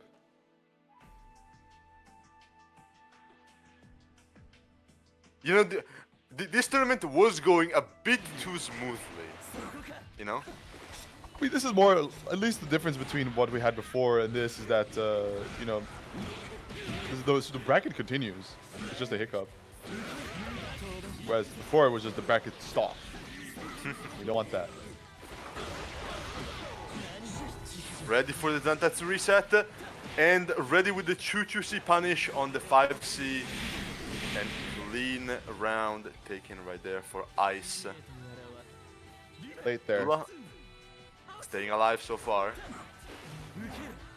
Okay, ready for the jump cancel to avoid the parry retaliation.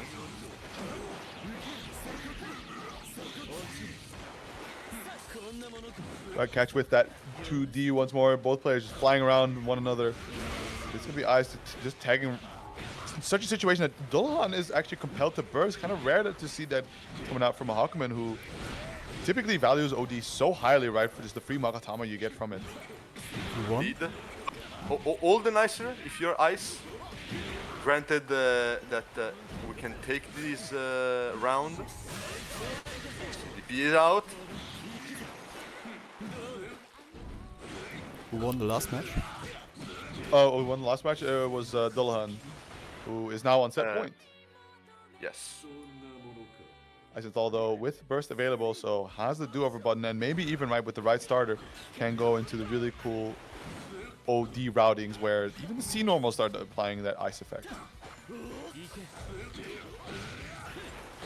Nice confirm with the 3C from afar.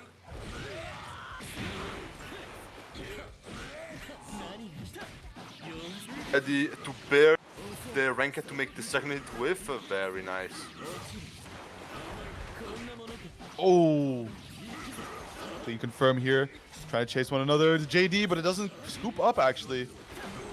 Isenthal in a solid position here to close out the game. Gonna go for the double Sekaijin, trying to go for the low reset, but good blocks there A from bit Dullahan. too far for the Chubi punish. And that should be a dead Dullahan right there. Yeah, okay, I was worried for a second, but okay. And Ice evening it out, 1-1. So definitely also a person that's been having a really solid run here this bi-weekly and doesn't seem to be keen on stopping that anytime soon, right? So as you said before, tying up the set one apiece, just needs that one more to go into that loser semifinals, right? That coveted top 4 spot. Looks a little bit better than the rest, right? Because you just get that slightly bigger portrait as well as that sense of superiority of being on the row above the rest. We need our egos to be boosted here. Certainly. Less id, more ego. Ego now? Not super ego anymore? Damn. That's a downgrade. What the Super fuck? ego is morals. Damn.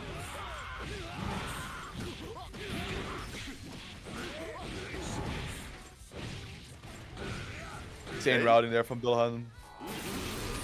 Ooh, the Tsubaki Guard Crash working out. Forcing Ice to burst right there. This won't be a kill, but Ice is sitting on 100 meter. That may... Well, he tried that. Well. Looks like you fell into my trap, huh? Tis. But it's that point here for Isenthal. And unfortunately, doesn't take the purple throw. This is exactly the kind of stuff that Dullahan likes to fish for. Considering also that on tech, right, it pushes you away. And Hakuman is definitely uniquely equipped to challenge at his opponents from the air at quite a distance away from one another. To be fair, Jin got a JC of his own, and it's even faster, in fact. That's true. That is true.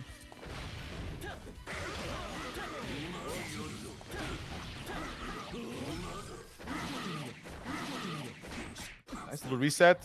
Fortunately, Dolhan is prepared for this one and tries to go for the throw a little late though on the attempt. Already Dolhan had cleared the area by jumping up, and with this overdrive finish is gonna set himself on set point as well. Though going for the overdrive that late in the round, it's gonna be very unlikely that you actually get that burst back on time in this set point. Both players now on set point. Dullahan so far working out well enough for him, but this is looking kinda ugly right now. Ice's health is not looking good. Looking rather dire, finds a low though, so this might be the start of something big. Still has the burst available, trying to go for the empty jump throw again, but once more, Dullahan slips away. Zonta to the overhead connects, not able to get the overdrive, just at least bursting on the pixel health. You can just see that Dullahan is playing with his food, just constantly dancing around, and able to just barely tag him with that 2A to close out the set 2-1. And just at that, Dullahan taking the last round in quite a dominant fashion, and Ice will be out for this top 8. Nevertheless, right, a really, really good placement there. A very, very deep run. Not quite able to make it into that coveted top 4 slot, but still, beyond just scraping into that top 8, right, it's a very impressive feat of skill there. So, as you said, right, Dullahan moves on forward to go face off against Chrono Cross in the loser semis, but we will return to that later. First, we gotta take a step back, go to our winner side, where Panda and Ignis have been waiting very patiently to play out their first of 3 to determine who gets that winner side seed in Grand Finals. Indeed. Now, at this point, kind of a reoccurring match in our winner finals. This is familiar territory. We've been there, that's for sure. I've played these games before.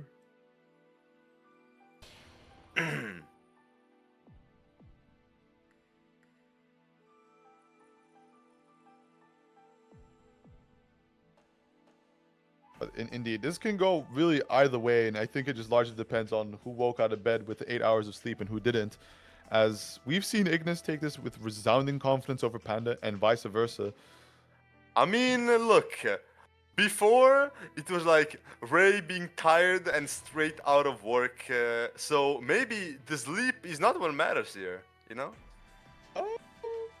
Yes, I think there's a little bit more going on to it than just sleep in this factor, but yeah, sure. I know if I was that tired, I would not be able to perform at all. At all. But, sometimes it just works for people, right? They are losers run demons. And I think Panda has also quite frequently taken his runs from the loser side, making a little bit of a goof and having to just lock in real scary-like to get the placements that we are familiar with seeing him achieve. Just a little bit of a goof? Just a teeny tiny bit? Just a little lollygag, never hurt nobody. Damn. Just like that.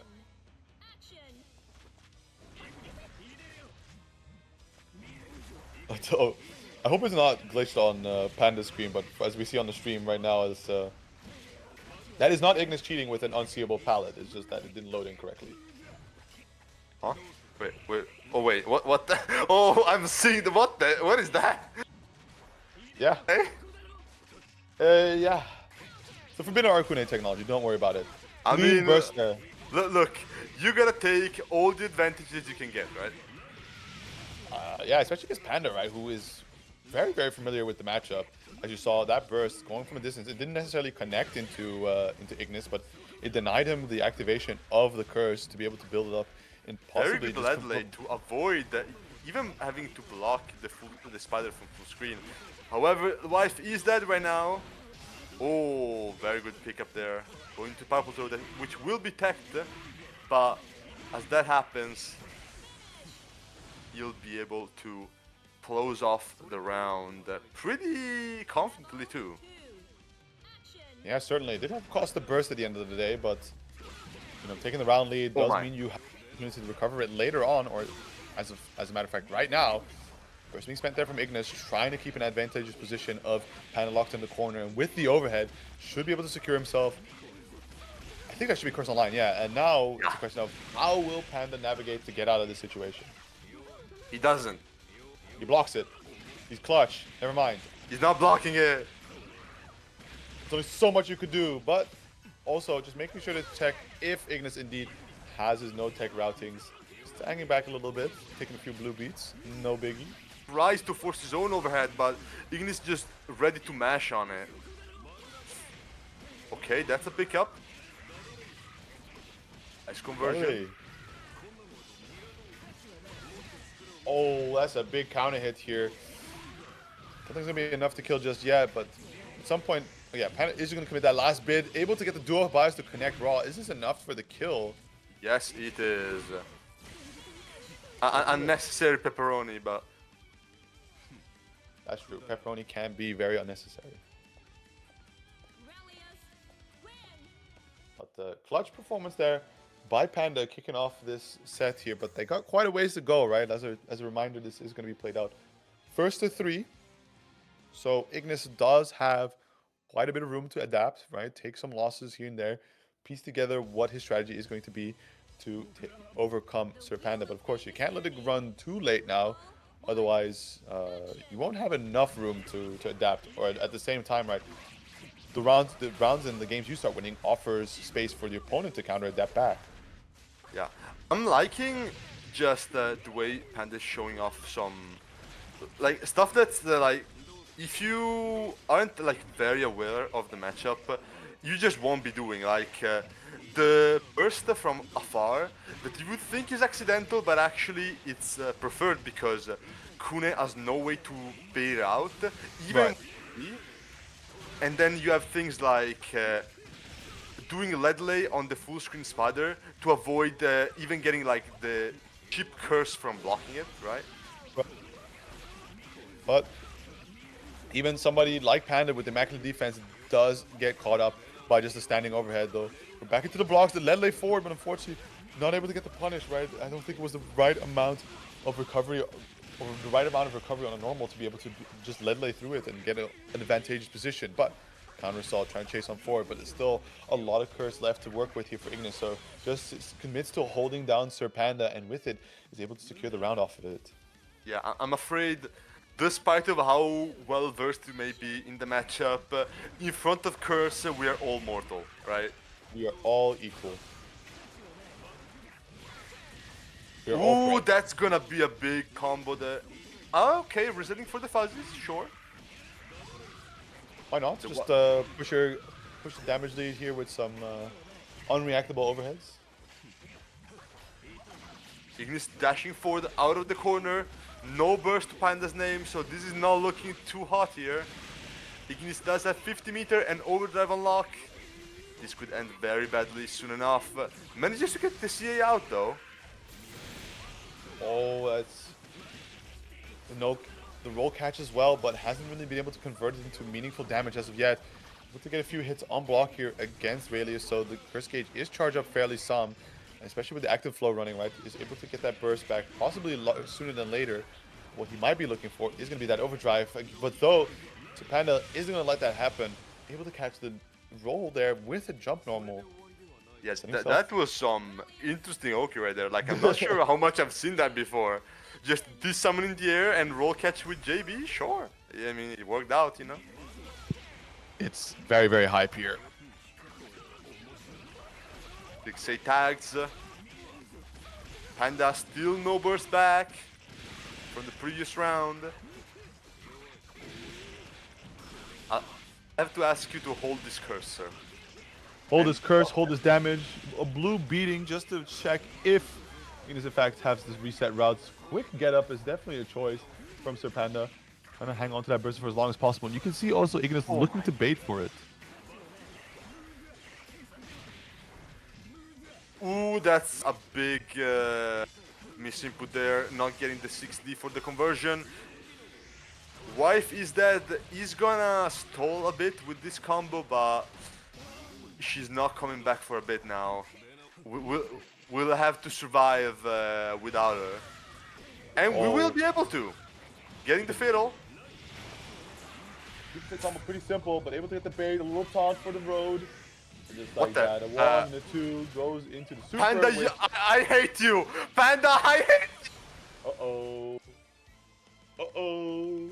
Panda playing with his food, allowing for Ignis to tie up the set. This is not the way you want to see these high-octane situations end between these players. The most unnecessary drop, a billion ways to kill, and he chose that one. I hate this guy. Have I told you I hate this guy? The wheel of Maybe fate is tell it one more time turning. just to be sure. Rebel It action. will Yeah, happen some- again. At some point, we've got to petition Panda to name change to Icarus. Flying a little too close to Sun with wax wings. The thing is, what you're implying is that he didn't mean for something bad to happen, but it often feels like he's almost looking for it, you know? Just Is it- challenging fate until it doesn't go his way. Just trying to find his copy of the victim card.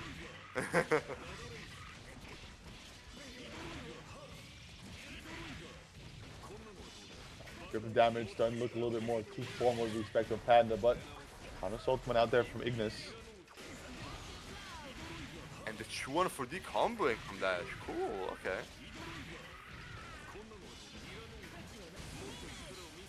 Yeah, and the government ordained overhead will be you on wake up. What are you gonna do about it?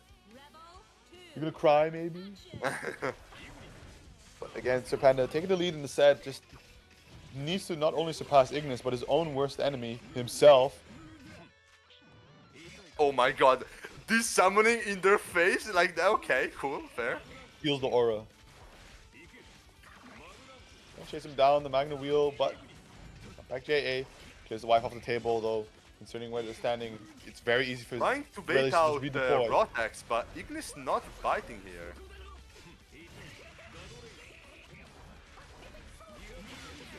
Okay, interrupting with the QC. We'll take that. Wife is back. Lock them down. Oh, what a Panda catch there. ready. No games being played right now. Very, very smart to deny the bug, but pops the OD, pops the OD back, needs a little bit of curse to work with, but able to push on forward quickly, and just like that, the Astral making up Was for this what actually happened. all an excuse to get an Astral off? It may have been. It may have been. Puts him in the flask. That's awesome.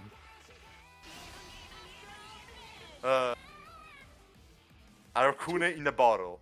Everyone's issues have been solved. Girardi. But yeah, a lot of stuff happening in this bracket. 2 Astrals, incredible upsets. But this is a little bit more standard to form than what we expect from these two players. But Panda now fishing for these Astrals is starting to really feel himself, it seems. I mean, yeah, this has been a very standard set so far. Like Panda throwing away his matches. That is indeed standard. action. Panda's worst Expected. matchup is himself. He looks into the mirror and it's just unbeatable, man. The 0-10 matchup. What can you do?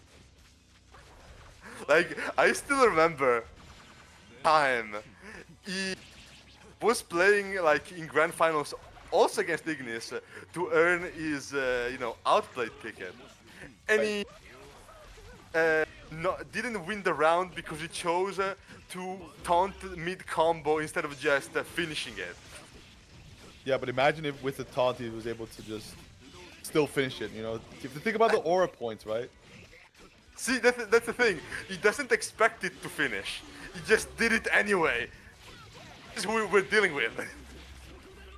That might be the GOAT. That Okay, might buy be yourself. the GOAT.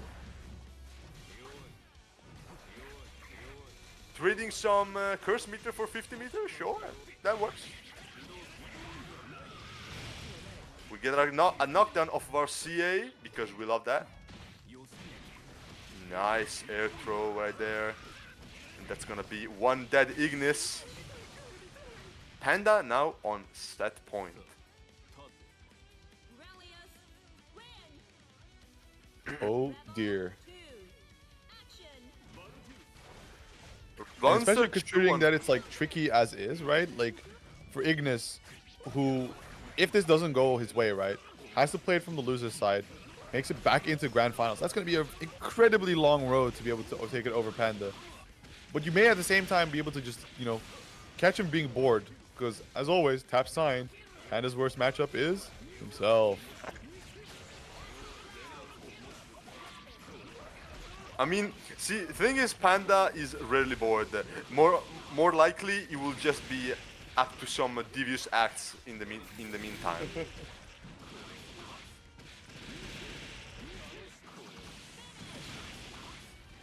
And Ignis is just barely closing on the combo there. Still alive, still pimping.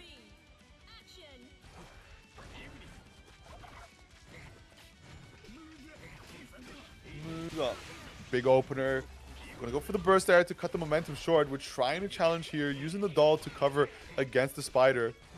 Now just trying to get a little bit of stagger pressure off the 5B to let the wife cage recover.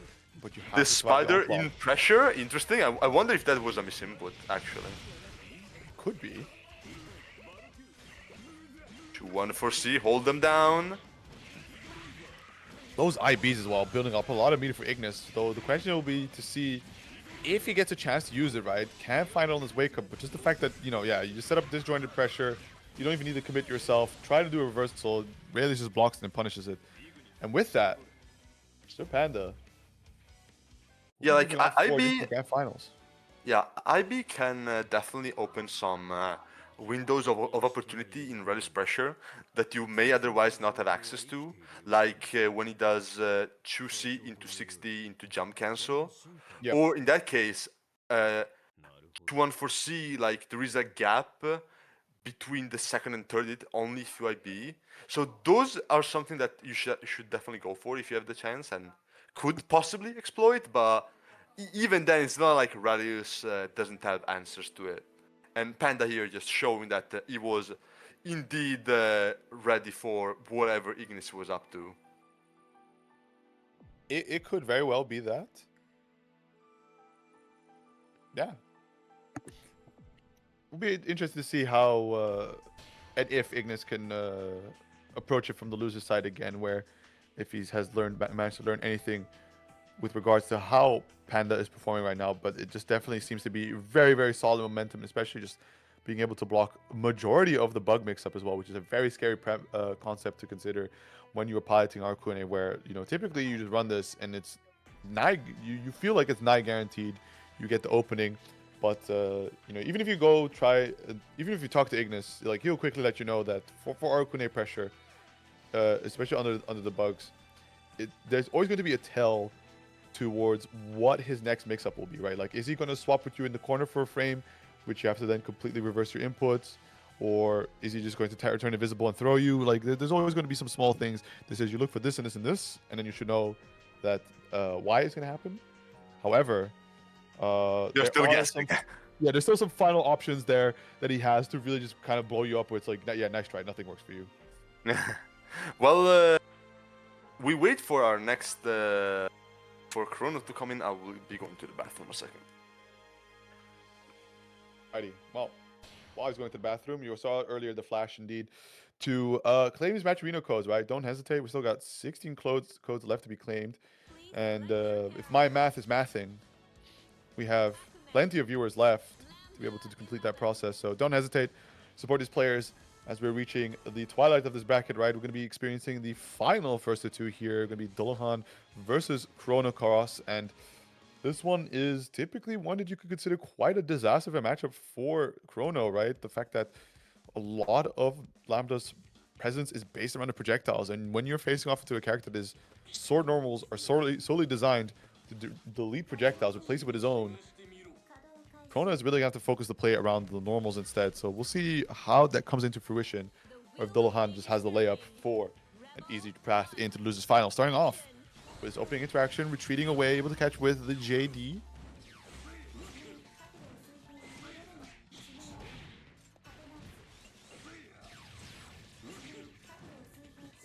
Or so he's trying to bully on forward. Advances him forward with the 6A, does slip out of the corner, but doesn't find the anti that most likely he was looking for. But You can see Gravity Seed a strong priority, right? Hakuman lacking a little bit of the movement, and I think even under the influence of Gravity Seed, doesn't clear a whole lot of space with his specials. But here comes Dullahan, throws him down to the ground. Alright, and while I was gonna see, things are going down. Almost definitely. Chrono trying to mount up a bit of a comeback here, able to do some slight amount of damage, but we'll see if it's going to be enough. Which is on forward, but again, notices what Dullahan is planning, decides to play it slow and just block the Yanagi. RC into the overhead, Dullahan not ready. Burst is out, JC will get it. Reacting to Zantetsu, we like that. Ooh, that was scary. Double overhead, good blocks. Yeah, ready for all these overheads. We like to see that. Well, it's like I said before, right? A lot of the pressure from Lambda, especially in just the drive chain, there is no load to be represented. Only once she starts going into regular buttons do you start seeing it come out just like that, right? Barely the 3C able to catch at the max distance for Chrono Cross to secure the first round in the set. Indeed. Getting the air dash J2C in. Oh, Chrono not blocking on the safe jump though. That cannot be good.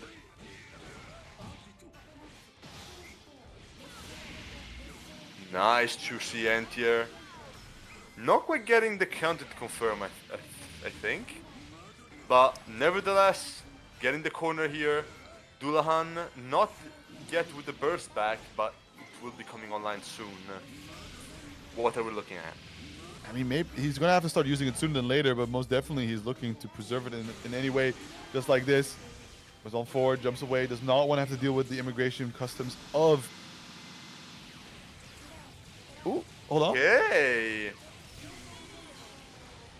I was wondering what that was going on actually like, was he gonna reach the corner just by, running forward with the OD super? Like, that could be a thing, probably. It could be. But didn't even need it either way. Just close with, a standard combo. If it kills, it kills. Standard combo is nice. Standard combo is nice. So Chrono just needs one more, and then we'll be going to off to face against Ignis in the losers finals. But we get ahead of ourselves. Chrono starting off nicely with a lead here.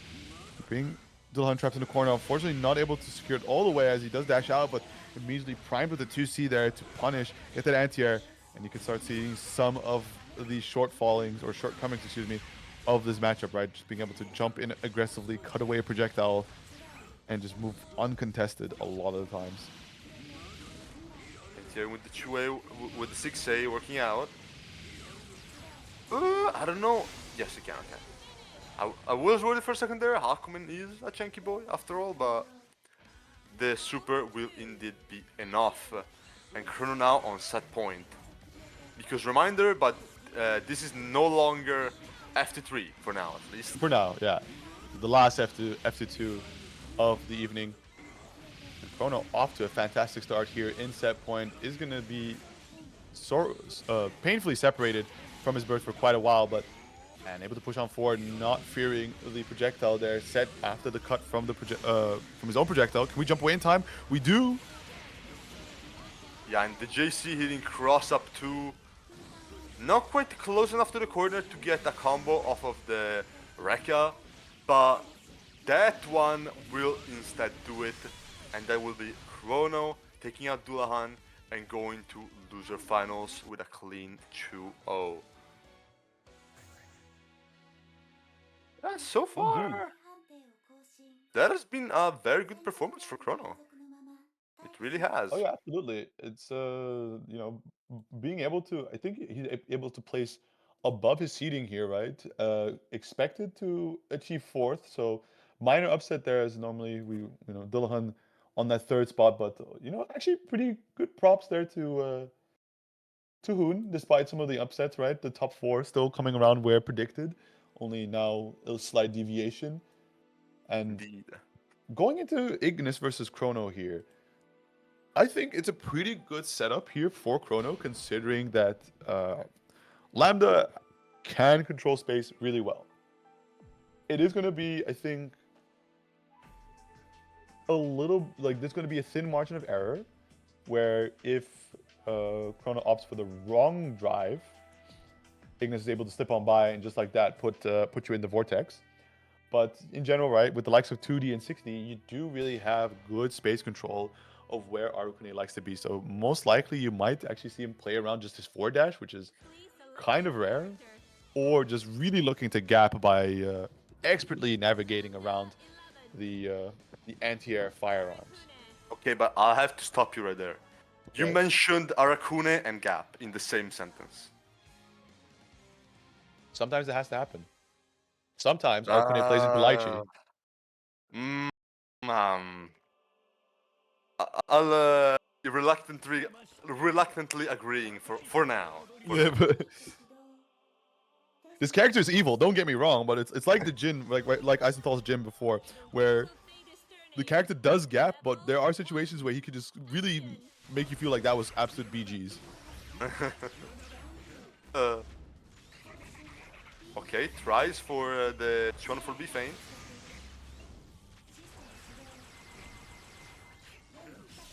You can see already that Ignis is less willing to commit to the air stuff, right? Like, at least not just really dashing around in the air, already looking for that forward dash. But that's also Yeah. something that Chrono's aware, and you can just see the single spike chaser able to tag him, and just like that, able to get some good momentum going to 6B overhead. Yeah, he most definitely has to be more careful about his air approach, which is an issue because his ground approach is pretty poor on the other hand. He has a dash, it has invul as well, but it's also on the slow side, which can be definitely an issue. And obviously, Ooh. yeah, that was a good one. And it's obviously not cancelable into anything. It's like you're committing to the full thing when you do it. Indeed. And then just dancing back and forth, trying to push forward, right? Opting to go for the safe barrier. But yeah, 6B, a tricky overhead to block because it's pretty standard in its frames. But the issue is that it's a very unique type of animation. A lot of overheads do match sort of like the visual intent that like this will strike you from above. Whereas for Lavish, it just turns into that pencil and it does a splits on you. Yeah, that and also just it has so much range. She can shares good gatlings into it. Yeah. And even if you are to block it, like it's basically always safe. Unless your character has like a really long range -8 punish. Shout out to Ragnar. Oh, and the invisible overhead, devious as hell. One of those moments where you do really need to pay attention to Lambda, and of course, this is kind of what you were saying earlier, where you can't just standard default to stand blocking against her, because when in the corner, right? Because there's just very quick and accessible ways to threaten lows, but when you're of course suffering under the drive chain, you can look to just stand up and not be too worried about getting clipped by your toes. Indeed. Okay, that was. I did not expect that JC to convert, but he did get the dash Chubi and got Ignis to use an early burst, which may pay off sooner. Sooner than later, who's to see? But already solid control here. Comes the guard crush out into the throw confirm as well to go with it, pushing the damage a little further. Unfortunately, slight execution error, so this might be the opportunity that Ignis looks for, but just primed with a response there. Chrono getting that 6A anti-air. Back in the corner you go. Now without resources, we'll have the 50 meter on deck. But attempted something that got counter hit in the end, so not looking too hot. And I think that's going to be the round for Chrono yet again. Just, hold on. Being a little too spicy with it. Yeah, manages to avoid the retaliation with the B super, but nevertheless, now back in control, but it's scary. Like, Arakune is never defeated until you got him dead to rights, you know? That's true, because like that, you just need that one hit, but unfortunately wasn't able to fully convert it into... Oh my god, he tried to punish but with the 5A, but Arakune going under in recovery.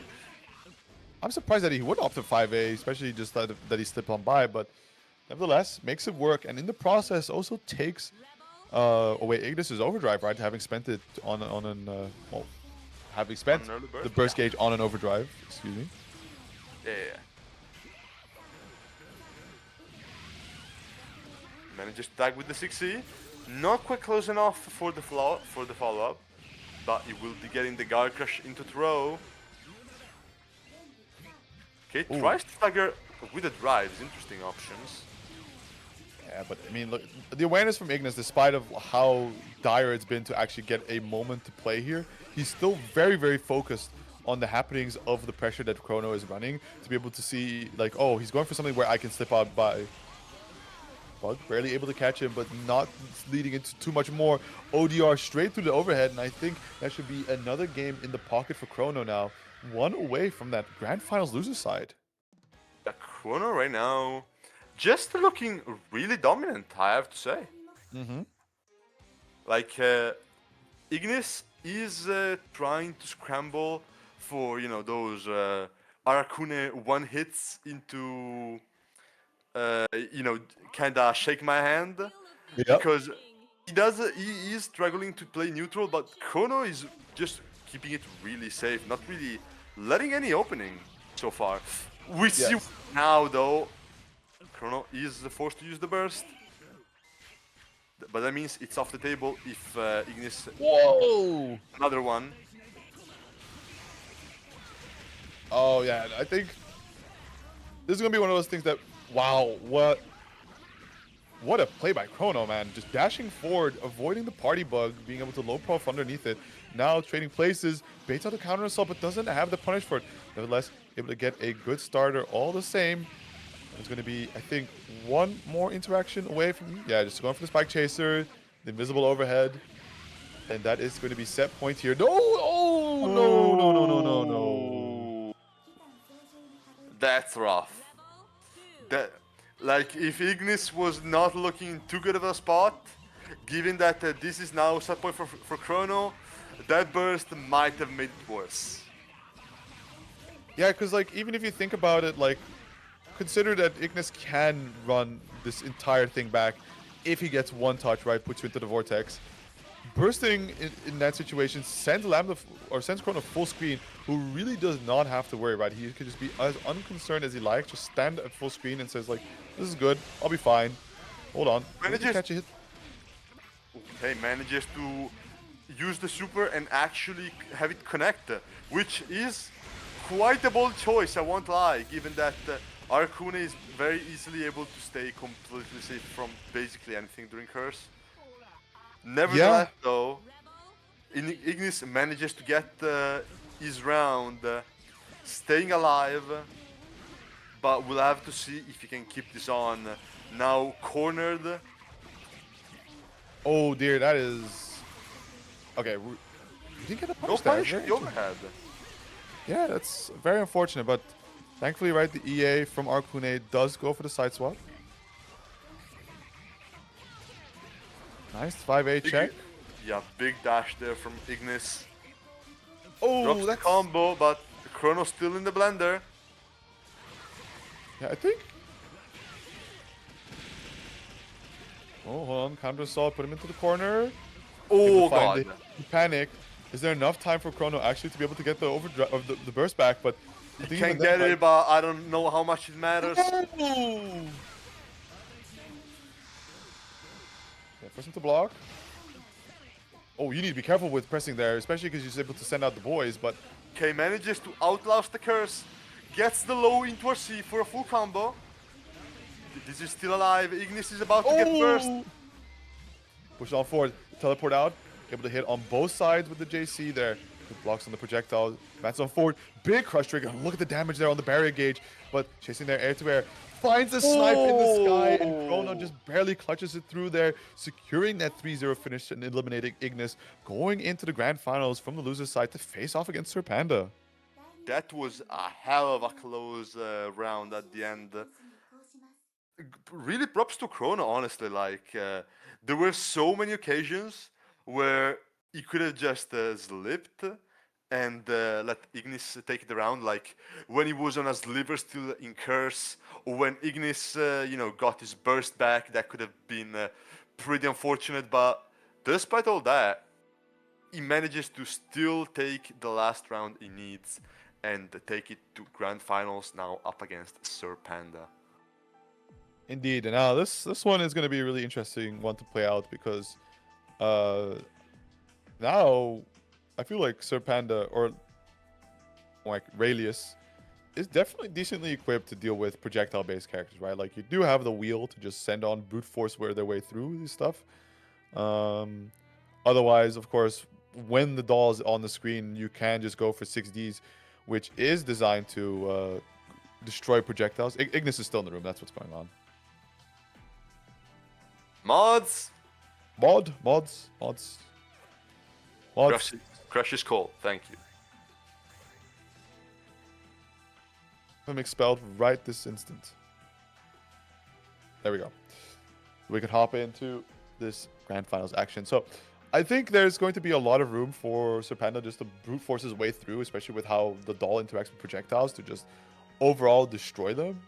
And then whenever Chrono gets put on the back foot, the Lambda character unfortunately is not too well equipped to deal with escapes from pressure besides using the system mechanics. You do have that meter reversal that we've seen in the past work quite well for Chrono, even into the bug mix of Ignis, but yeah, we'll see, because like definitely somebody who is also very, very solid at baiting things out is Sir Panda. Yeah, Panda most definitely likes to just. He's the kind of guy like if he can, besides his trolling, which is common enough, but aside from that, he's just the type of person that likes to play it as safe as physically possible, basically. Right. He really likes. He doesn't like to take his risks. Quite gambling averse, which is why he would never make an Aquaman player. I tried. Trust me. Well, you try to make Panda a Hawkman player. I try. Sometimes you always try to shield your characters, don't you? No. No. No. Well, I do. I don't want people playing Susan. He's lazy. You just don't want to play the mirrors. Be honest. That's true. That's why I play this. Oh my god. Swap to the other side. Hey, good luck. Look, no taunt? Oh. So Panda is playing it pretty consistent. Yeah, just, run the mix. It works out. That's nice. Oh my god. The air stall off the doll summon and the JB just coming from the top rope. Able to get that whiff punch against the 6-8. Bo, the immediate burst there from Chrono, putting him into the corner, the throw, catching the Lendley attempt. Famous for Sir Panda to try and attempt these ones to just try and slip out the corner, especially when he has that burst available, right? Just to punish, slam you back into the corner when you decide to punish it. The Panda classic. The Panda Express.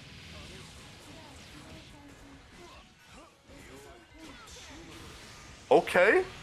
Manages the 5B Abare straight into OD.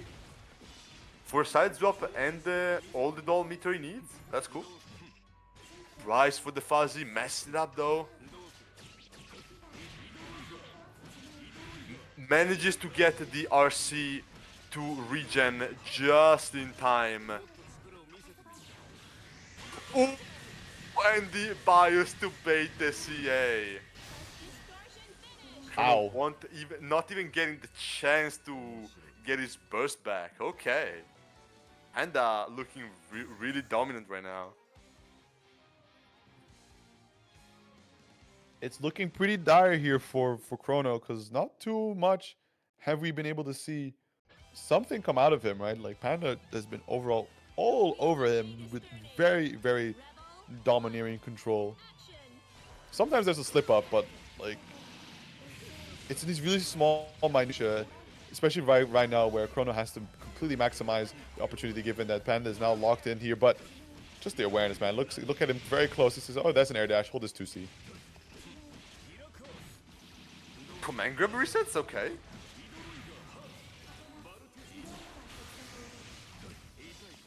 Ooh, okay. What is he going for here? What is bro cooking? Oh, okay. optimals. Optimals is what he's cooking.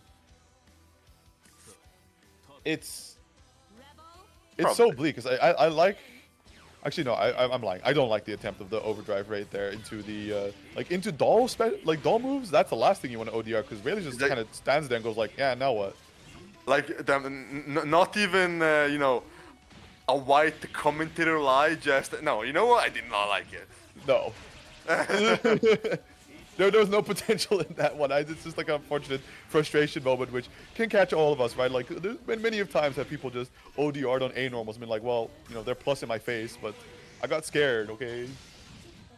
Oh, that's cool. Ooh! No, back Oh in there. my god! You don't kill, though. Yes, it does! No, you can't kill off the burst. Oh, no, you wait. can! It's counter assault you can't kill. You're right. Panda's evil, man. I think Chrono didn't think you could kill off the burst like me, so he didn't burst Yeah, it. you can kill the burst. What I'm more surprised that it didn't crash the game, because if you keep the burst, for whatever reason, if you combo after burst and the combo goes on for too long, the game just straight up crashes. Oh yeah, because like if you hit them with like a blue beat after burst, the game will be like desync error detected. Like, you're I supposed to tech, says the game. Yeah, it has to be off of blue beat, I think. That's why it didn't happen. Because that combo was fairly lengthy as well. Did you see that lead lay, man? Ooh, that's a He's really nice. unrelenting. Oh my god, that's a really good catch and conversion on the Chuchudi. Dude, Panda right now is not letting up anything. Like I'm seeing chat here, bro. Are we like already farming the Blaze Blue Struggles clip? Is this what we're doing? It was like, clip it, send it to the Twitter account. see, this is the situation where Panda smells fear, and when Panda smells fear, it might just be over. It happens. Yeah, already a hard call out. Now we're starting some resetting loops, side swaps galore here as well. Going underneath as well, very scary business. But good challenge there from Chrono on the ODR, being able to disable the wife off the field for the time being. And Panda has to find his next opportunity. And wow, just barely able to scratch. But we send the counter assault here. Rising JB. Panda hasn't been able to really deploy the wife stable just yet.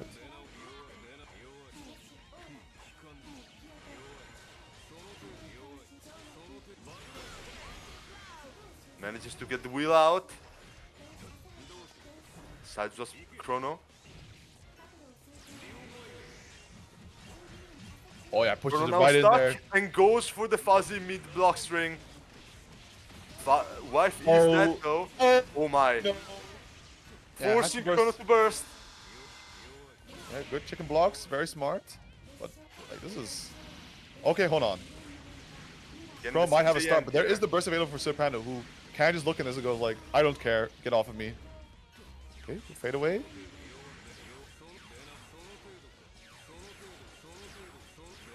What if he just like blocks this out for the next 30 seconds? Nope, there comes Bbeuobi. And yep, overdrive. Whoa! I'm so glad I get to see this because I was talking to people about this in NA. They had no idea that Rayleigh could just overdrive and it would Zerworldo the doll forward. No, like the doll keeps going, but the opponent is frozen in time. Yeah. Like it's, I mean, Panda does make a fair amount of use for that, but it's always cool to see. It's like you just don't expect it. It's definitely one of those like super esoteric plays to go for because a lot of people are like very familiar with what we saw Panda do initially, was activate dual bios and push it forward. But then immediately, like it was during that quick like the teching window, and if he didn't pop overdrive, there's a really good chance that Chrono just backdashes away. But no, just frozen in place, the doll punching forward, and you're locked. You're locked in there.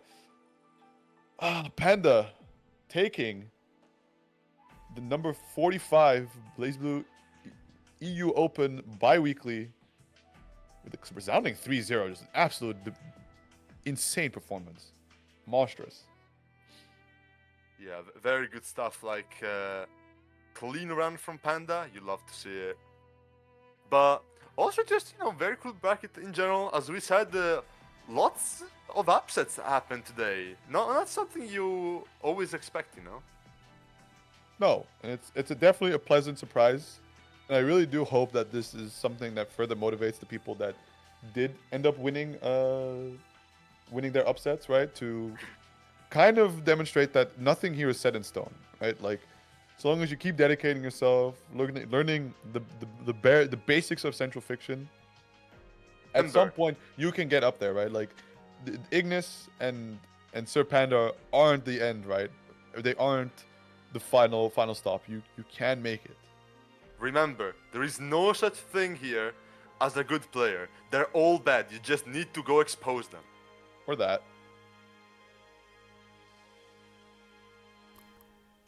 Alrighty then. Thank you everyone for claiming the codes. I mean, there's still 12 left, so if you want, just go right ahead and claim those codes before I pay out the winnings. Let me just match Reno. It's in the chat. And of course, thank you all for your direct contributions, especially you, Euchre, and Kevab, who did a direct contribution of 69 cents. Nice. Nice. Of course. All right. And that's it for now. We'll be back in 2 weeks. One last note. Hessen Crash is in Germany in June. Let me just open the details and post it here in the chat. There we go. June 5th to 7th. So if you're around Germany, just drop by. It's always a great little tournament. Yeah. Still waiting for a Clash of the Olympians. The announcement. Then we can chill for them as well. It should be around August, if I remember correctly. I think so, yeah. Yeah. And in precisely 11 days, a nice, neat local in Florence, Italy will be happening. So any Italians in the chat are welcome to come there. If you're in Italy and not coming, you have no excuse. I will make fun of you. I'm looking at you, George. And yeah. Yeah, there were some Italians talking about it earlier. There's no local for us, though. There you go. But no one And comes. you know, speaking of shame, I need to get like a map of my part of Europe, right? And then just kind of draw a giant radius, because coming ZF, we got a few visitors from abroad pulling up, so that's very cool of them to consider that. And I'm just gonna collect some experiences of you know, how long they're traveling for, so I can kind of just shame everyone that is within that hour of travel. Why haven't you come over yet? Hey, but money is something as well, so... It's a construct. Eh. Alright then. Thank you everyone for watching, playing, commentating, and see you again in 2 weeks. Bye. Peace.